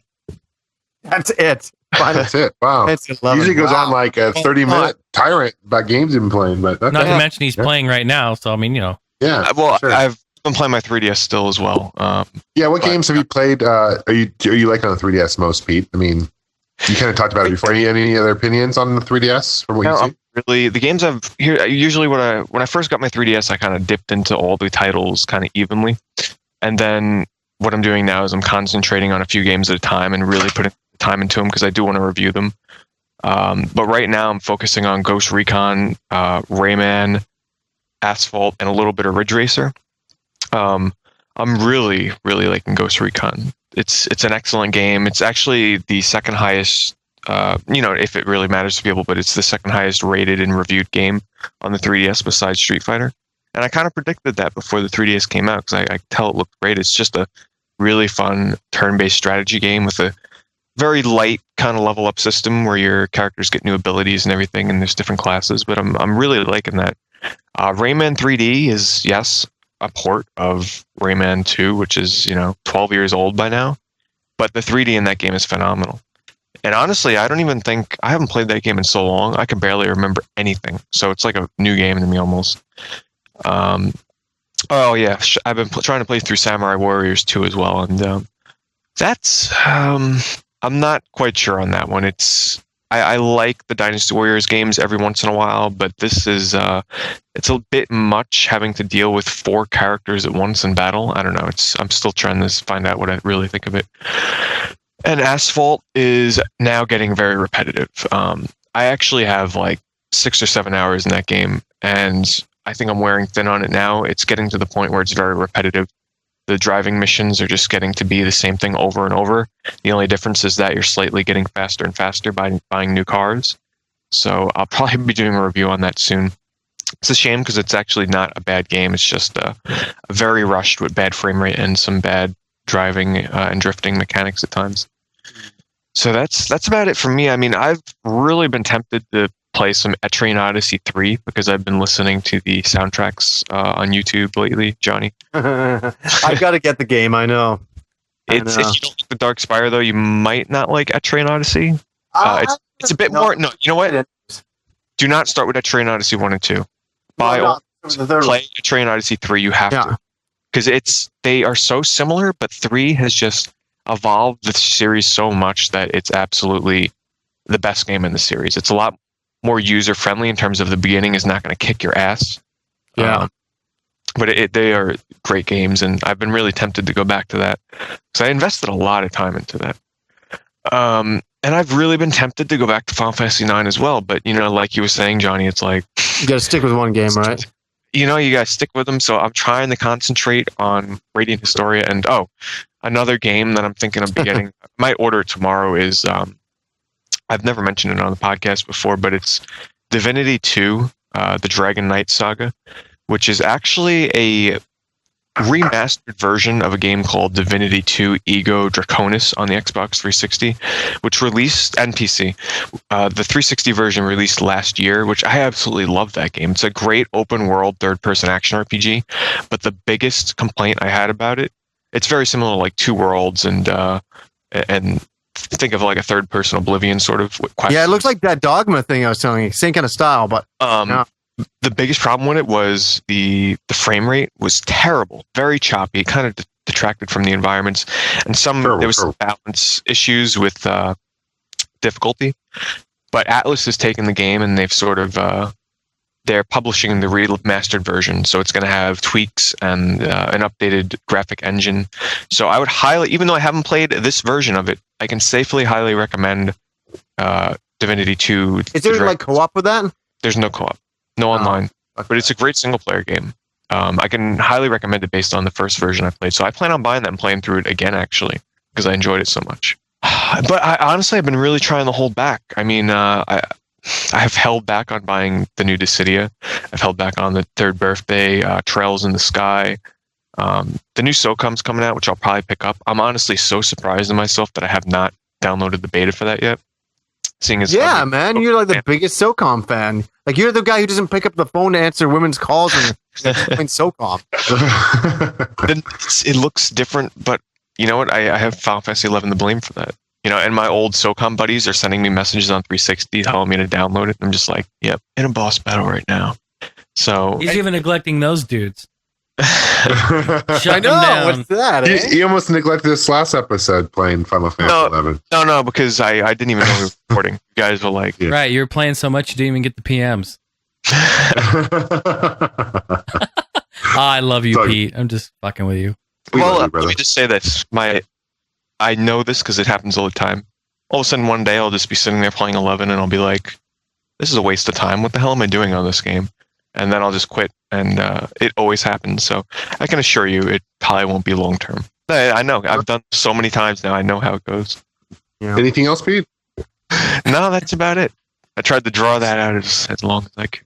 I know. Steve, what have you been playing? Oh, Gran Turismo. Anyone who knows me knows I'm a big fan of that. I've been playing it on B-Spec, and they had B-Spec on Gran Turismo 4, and I never even looked at it. And then a friend online told me about B-Spec and how it was a good way of getting credits and cars without actually bothering to play it or watch it or anything. You set a race going and then go away and do something else. Come back in 10 minutes, go into the next race, leave it. And I started doing that. And it was effective. It was getting me credits so I could buy other cars, and I was winning other cars. And then I just took to sitting down and watching it.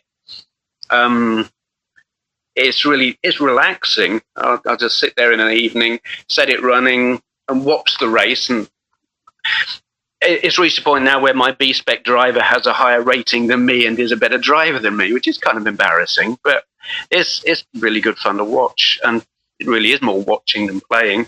But that's about the only modern thing I've played. I think the only other thing I've played recently is a game called Cataclysm on the Acorn Archimedes, which is it's like Lemmings but with water.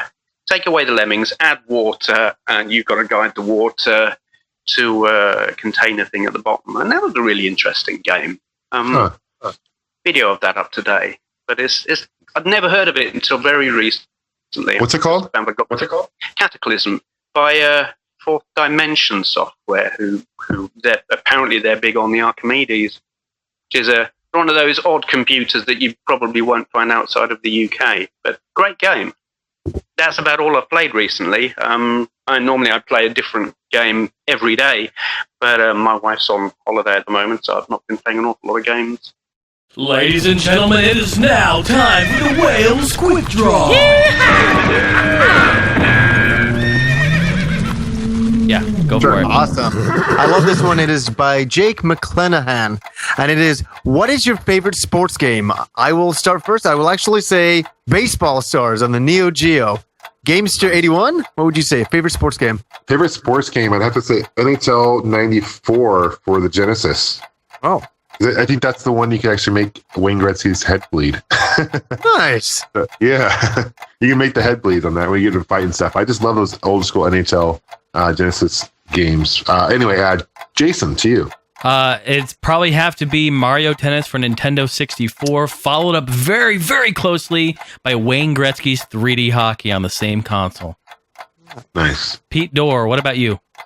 Well, you took my answer. I'm sorry. But if I had to sort of give an answer that no one would expect, I actually did used to play a game called Ken Griffey Jr.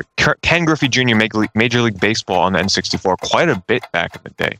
Yeah. Which I don't play it anymore, and it's probably terrible by today's standards, but I did play that quite a bit. What about you, Steve? PGA Tour Golf on the Commodore Amiga. I don't play an awful lot of sports games. Most sports games I just can't stand. But that one, I can sit there and just, I don't worry about going for a good score. It's just nice and relaxing. I do like that one. Have you played the Lynx golf games for the old, like, with Windows 95? Was it Pebble Beach? Remember those? Those were classic too. No, I haven't tried those. I've got a golf game on this Philips CDI, and that's shocking. Yeah, I've played those Pebble Beach games, John. I know what you're talking about. They're good. Yeah. Oh yeah, they're good stuff. Good stuff. All right, I got a quick question for you here. It is from Adam. His most disappointing console you've ever got as a kid. I had a CDI Laser Lord ruled though. Okay, so he's asking, what is the worst console you ever got? I know, Johnny, we'll start with you. Oh yeah, you know what it's gonna be. I have a picture on my Facebook showing the Christmas when I got my 3DO, and I like this system, but I was very disappointed in it. I really was. It didn't. You could say the same game, Stray. It didn't really take off the way I think everybody was hoping it would. Yeah, sure. And I think I knew that when I got it. So the 3DO was my answer. What would you say, John?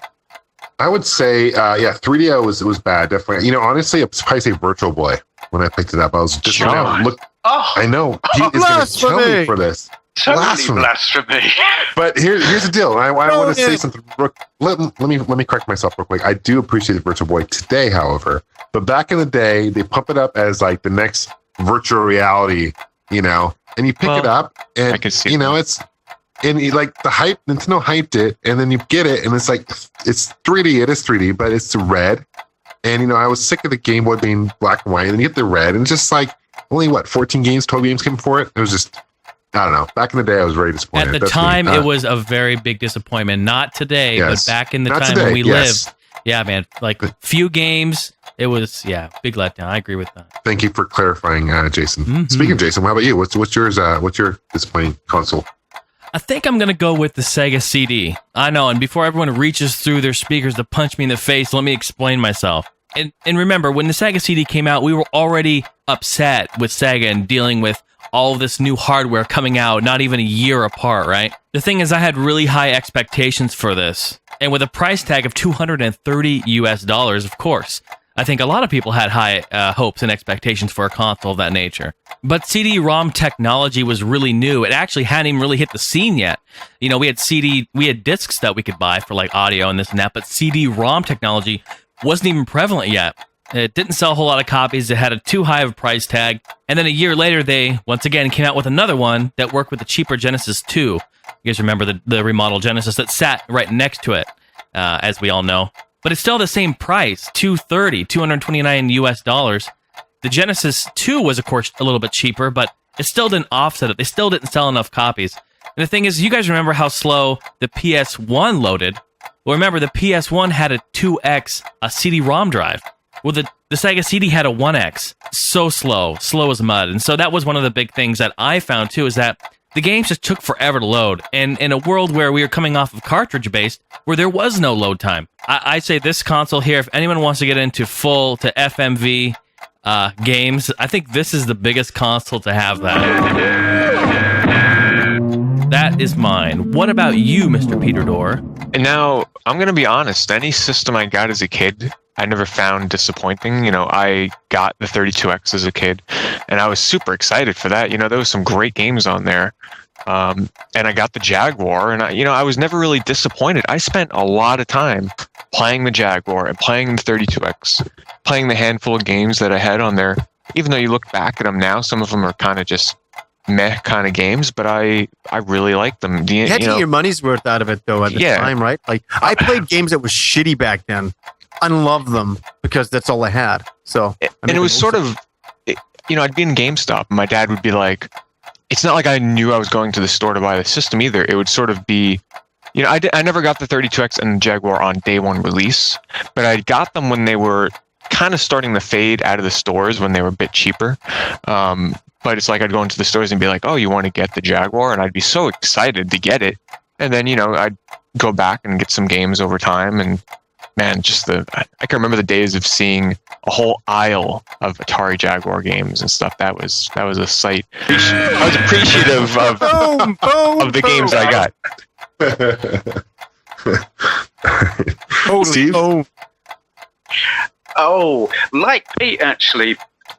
When I was a kid, I never had a console that I was disappointed with or didn't like. But in recent years, the Gamecom, I find it shockingly loathsome, and I deliberately buy games for it because I know they're going to be awful, and I just love doing videos of them and rip them to pieces. Yeah, awful system. I don't know that disappointment isn't really the right word because I knew it was going to be rubbish, but I think I was just shocked at how rubbish it really was. So blurry. It's a blurry. Yeah. Do you have an R zone? I don't know. I don't look at those things. That and like the Pop Station, to me, that's not a proper games console because it doesn't have a screen as such, does it? It has those predefined little LED things. And I'm like, right. That's just It's terrible though. We're not missing much.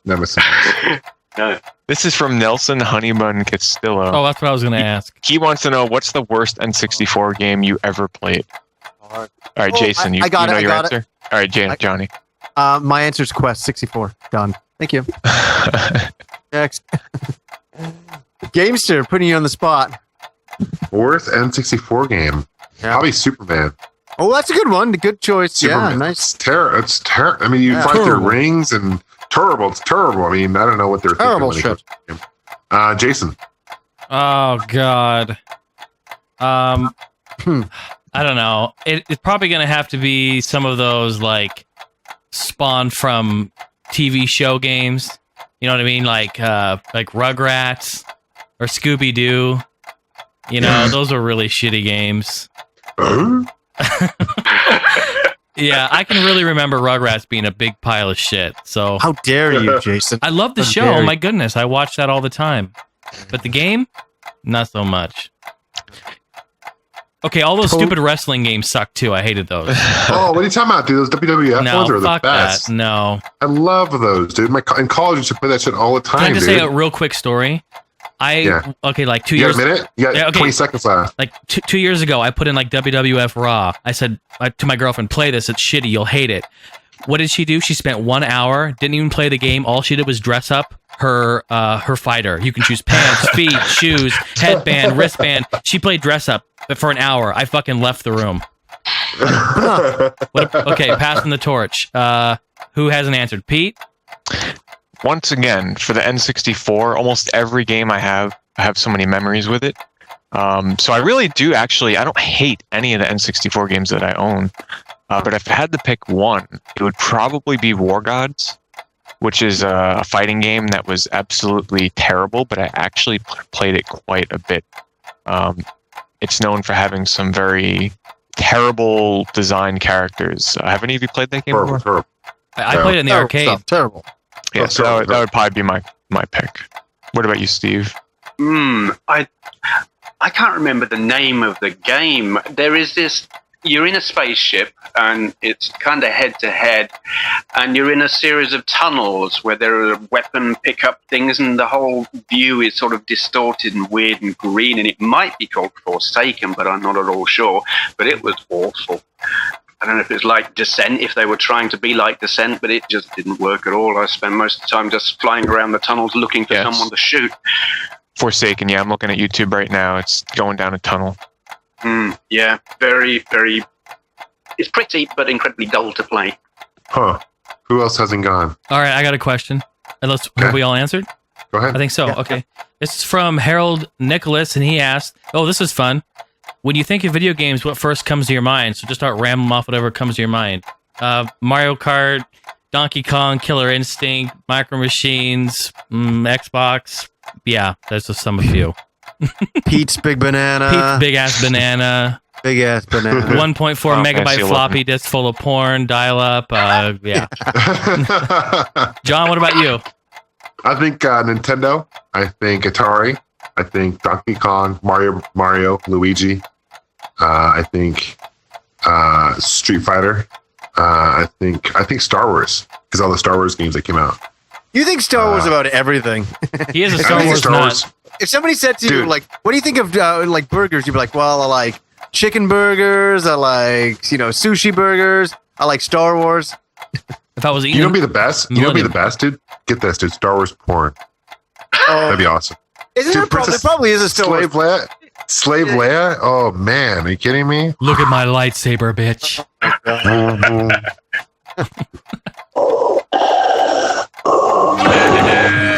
All right. That's good. I'm good. I was gonna do Darth Vader, but I'm done. Go ahead, Steve. I would have to go Star Wars again and Defender. Absolutely Defender. Talk old games. Absolutely Defender and Space Invaders. And the ZX81 3D Monster Maze. Which I don't know how many people know about that, but that's one of those things just stays with me forever. Thanks. I guess I'll go. Geez, kind of everything that's been answered. Really, I think of video games. I think of Nintendo. I think of Neo Geo. The TurboGrafx. You can tell how my mind works, but definitely Sega. I guess Sony 360. Microsoft now. It's kind of weird thinking of Microsoft and video games. I still can't wrap my head around that, but that's the way it's been for so long now. I'm kind of getting used to it. Who hasn't ended Pete? When you think about video games, what do you think about? And you can't say Sonic. Or Final Fantasy. Yeah. Final Fantasy 11. Or Nintendo.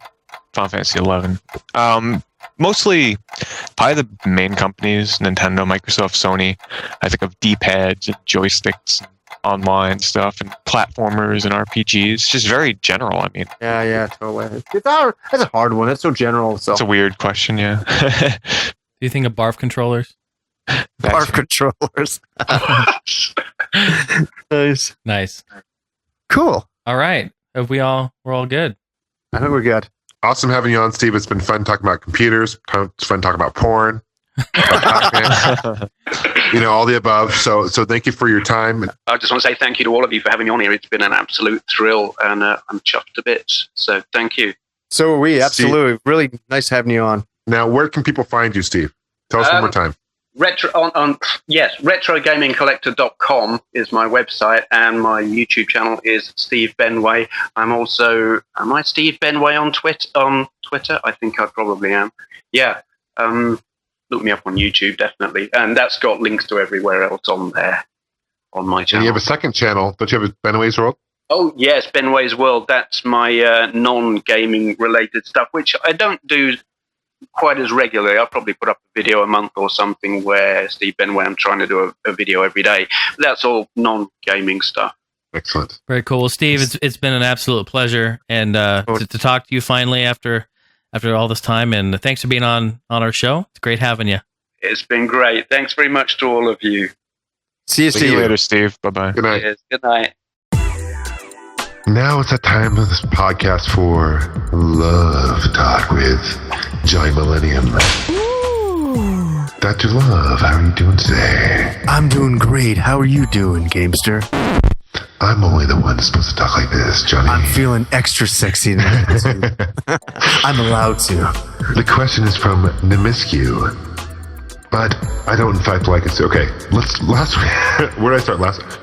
Last week, I had my closest friend down for D&D, Rock Band, so on. The problem is that she met my brother, and as I had learned in the past, people who meet my brother often prefer him because he's cooler, I guess.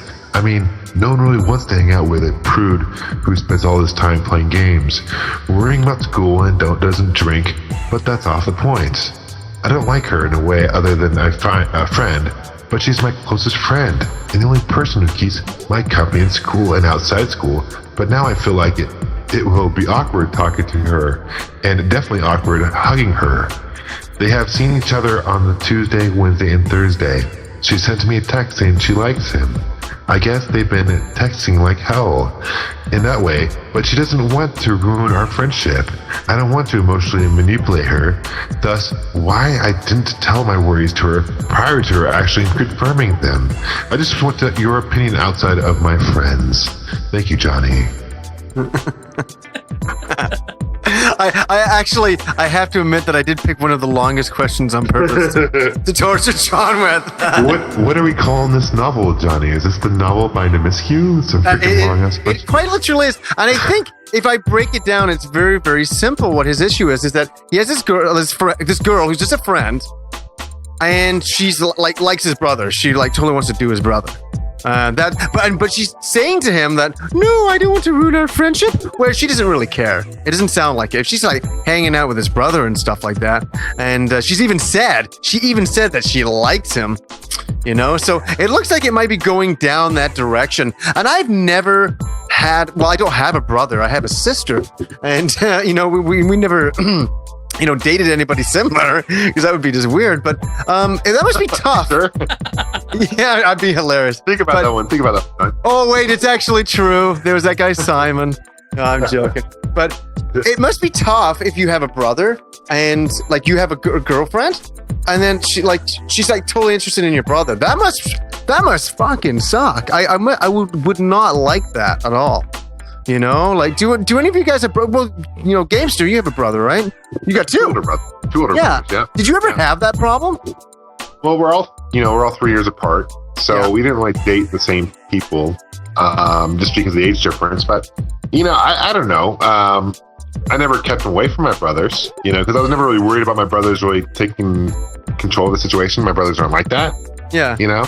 What if you brought a girl called, you know, Sandy home, and she's like, "Oh, hi, Gamester. Oh, who's your cute brother over there? I'm gonna go hang out with him for a while." Wouldn't that piss you off a little bit? Oh yeah, it would piss me off. But in this situation, it sounds like they're just friends anyway, no? Well, he wouldn't be posting this unless he had some emotional feelings. Yeah, feelings towards her, totally. Correct the mundo, JJ. Absolutely. So that pissed me off. But you know, I honestly, I talked to my brother. Yeah. And you know, it's one thing if my brother's like, he's egging on the situation. If he's like trying to go out of his way to, you know, impress the girls I'm with, then that's an issue. Mm-hmm. But you know, you should be able to talk to your brother and, you know, as a brother and say, "Hey, look, I really like this girl, and I want you to kind of stay out of the situation." They should respect that as a brother. Yeah. You know, it sounds like more of an issue between him and his brother than it is between her and her brother. Does that make sense? Well, I think also he's got to work out his feelings with the girl. That's what's creating the issue. I think he actually likes the girl, but he's just saying, "No, I'm just friends with her." And he's trying to keep that, you know, just a diplomatic friend thing. If he just didn't care, she was just a friend, he wouldn't care. He'd be like, "Yeah, go see my brother. He's a nice guy. We're only friends anyways." But he's writing on a forum about it, so therefore he cares about her. Dude, how fucked up would it be you're having sex with a girl and she calls your brother's name out? She's like, "Oh, Ryan." No, Ryan's your brother. I'd be like, "Ryan, get in here. She's calling for you too, man." Like, he is next door. Oh my god. No, seriously, that'd be so fucked up. That could get crazy. What are your thoughts on it, Jason? Yeah, I completely agree with you guys.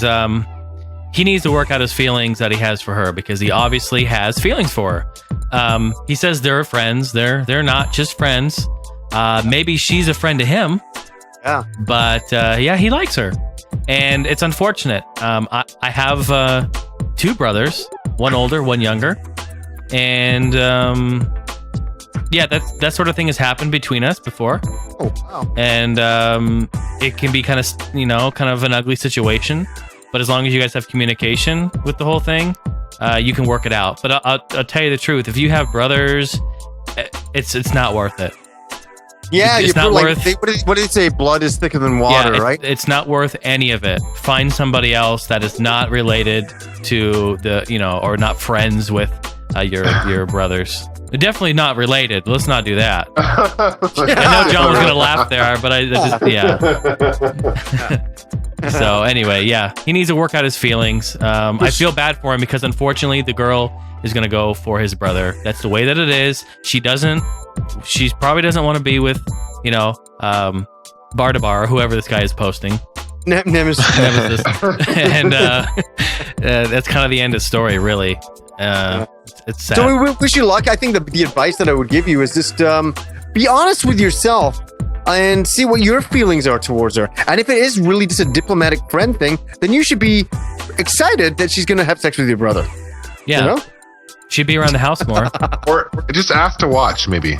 No, ask to watch. Just you want to be, you just want to be closer to your brother in that way. You know, you don't want to be left out. It makes, but no, seriously, figure out your feelings for her and be honest to yourself. That's where the true answer to this lies. And if you're fine with it, after that, if you feel that you have no feelings for her, then I think it's okay that she ditched your brother, unless you talk to your brother and you say, you know what, maybe this is totally inappropriate, and he's like, fuck you, I'm doing her anyways. Which is typically what's going to happen.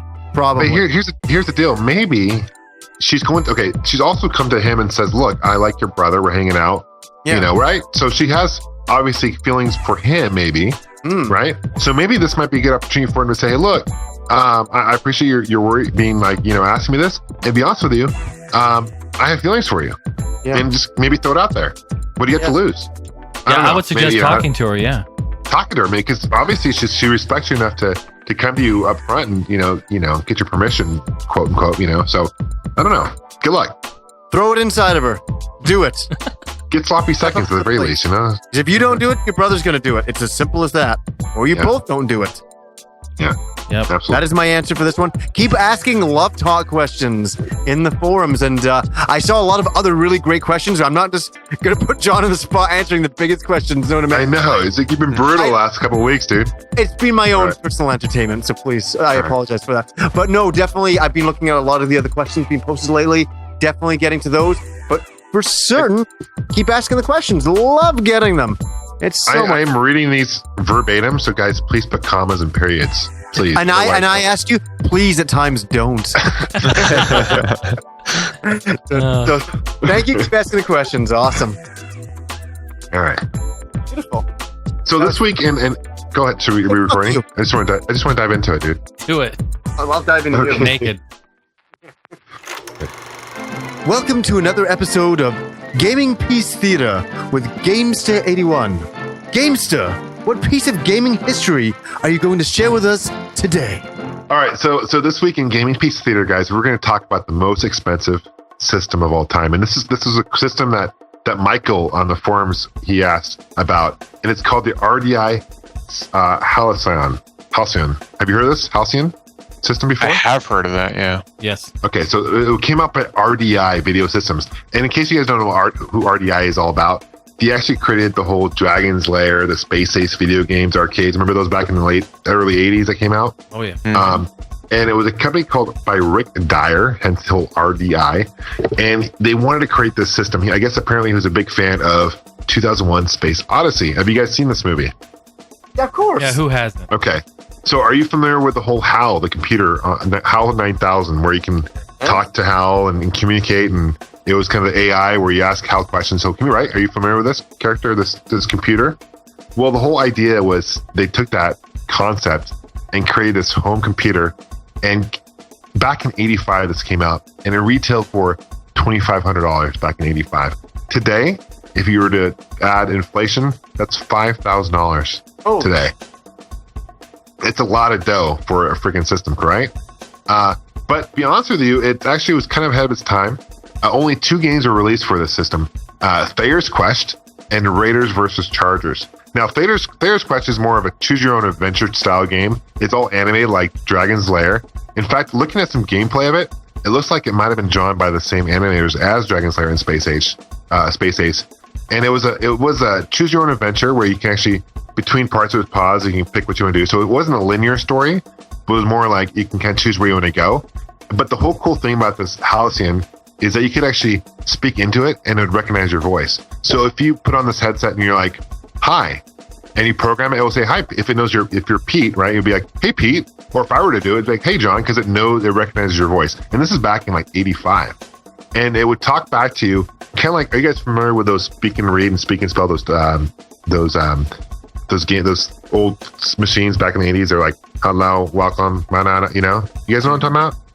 The Texas Instruments, those speak and spells. Well, that's what it sounded like. It sounded like, hey, Johnny, how are you? You know, it was all monotone voice, computer voice, it's all computer simulated. But it's kind of cool. So you could be like, hi, I want to play this. And it would know, it'd recognize yes, no. So you can, hypothetically, you actually carry a conversation with this computer back in the late 80s. So it's pretty cool. It was super rare, super expensive. It ran off of Laserdisc. And that was another issue too, because Laserdisc, that was a new, kind of fairly new technology back in the 80s, right? And that was, you can only carry 30 minutes of video on one side of Laserdisc during this time. So if you wanted to play the whole game, you actually have to flip it over, and that's a whole issue.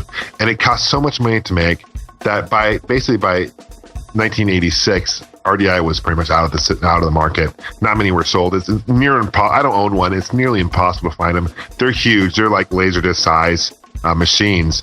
But it's kind of cool that you could actually carry on a conversation with a computer, and that is Gaming PC Theater for the RDI Halcyon, and it's spelled Halcyon. Kind of a weird spelling, but I know someone's Googling it right now. I played it once, and every time I said hi, it kept saying, "Pee on me, more pee on me." I'm like, no, I don't wanna. No, it's a really cool, rare system for sure. If you go onto YouTube, you actually type in Halcyon, RDI Halcyon, and you'll actually find some videos of like old 80s videos of them talking about it and actually using it. And it's really wild. Like one video I saw was an interview they were talking about. It was like a computer technology show. And the guy was like, had the headset on. And he's like, choose your adventure. He's like, 1. And he's like, I don't understand. 1. It was like, what? I don't understand.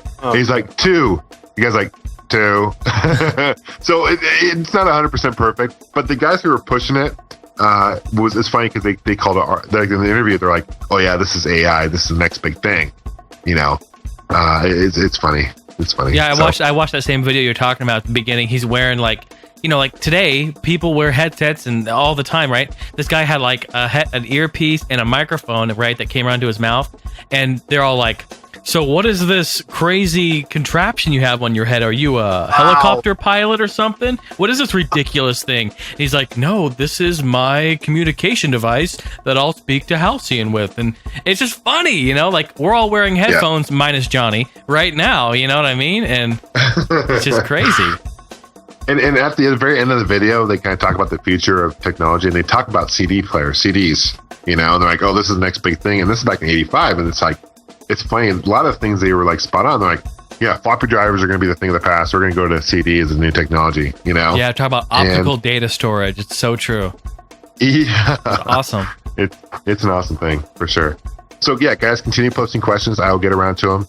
Go to Pete's Gamer, you go to allgengamers.com, and there's a forum, link to the forum. So on that. So that's it. Very nice. Johnny, thank you. Thank you, Johnny. Oh, we're thanking each other now? Mm-hmm. I don't know. What's with all this thanking at the end? When did that start? When did that start? A couple episodes, I don't know, 5 episodes ago. I forget. I'm going to be rebellious and not thank anybody. How about we say fuck you? Fuck you, Pete. Thank you. He's so polite. So polite. Fuck you, Jason. When? Fuck you, Jason. When? This weekend? When you coming back? Because I need to take the butt plug. I need to take the butt plug off the seat you sit on. That's just too far, Jason. I'm sorry. That's how I do it. There's no way to end the podcast. You're going to get everybody turned on. No, it's been fun. But guys, I do want to say one more quick thing, though. For those listeners, please listening, go to our iTunes and please rate us and comment. And we appreciate that. That's awesome you guys do that. And you can, follow us on iTunes, and we can follow us on YouTube. We have an All Gen Gamers YouTube channel. What else? Oh my God, there's so many things now. I just want to mention quick. If anybody here uses Squarespace for websites, please get in contact with me, because I have to figure out how to get a workaround from this Squarespace thing where I'm only allowed to have 30 podcasts in the feed at a time. So please get in contact with me. Oh, yeah, that's right. It only shows 30 on iTunes, right? Yes. But they can go to our website and listen to the ones before that, right? The 9 episodes before that? Yes, they can go to the website. They'll be on there. Yeah. Okay, that's good. So what else? We have Twitter. And follow us on Twitter. Follow us on Facebook. Follow us on Justin TV. Gosh, what else? Any other shameless plugs? Jesus, on YouTube. Yeah, we did gamers. Yeah. Don't forget to send us questions for our the next time we do the All Gen Gamers Battle Trivia Royale. Oh, that's right. Yeah, it's in the forums. It's a sticky in the forums. You guys send me a PM private message there, and multiple choice All Gen Gamers Trivia Battle question. That's right. All right. That's not a lot of plugging. Now it's time to unplug. It's so much fun to plug. Have a great night, you guys. I care about you dearly. And I'm really, really happy to be here. I want to have a terrible night tonight. That's what I'm going to go do. Terrible night. Yeah. Shitty night. Give a fuck. The worst night ever. Oh, one more plug. Can I do another plug? Another plug, John. Come on. Plugs are so much fun. They're so much fun.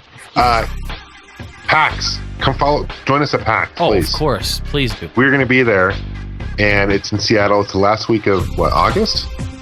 Yeah, August 26th, 27th, and 28th. Yes. So we all four of us will be there. So please join us. We want to meet you guys. And Robman will be there, and Jumbo Junkie will be there. Absolutely.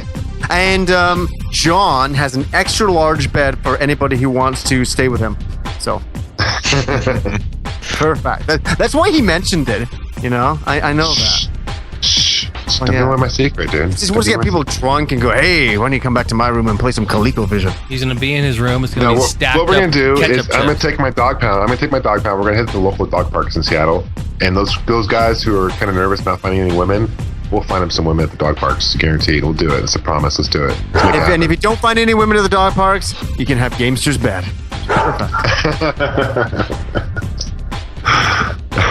All right, guys. Have a good night. We'll see you soon. Good night. Have a terrible night, guys.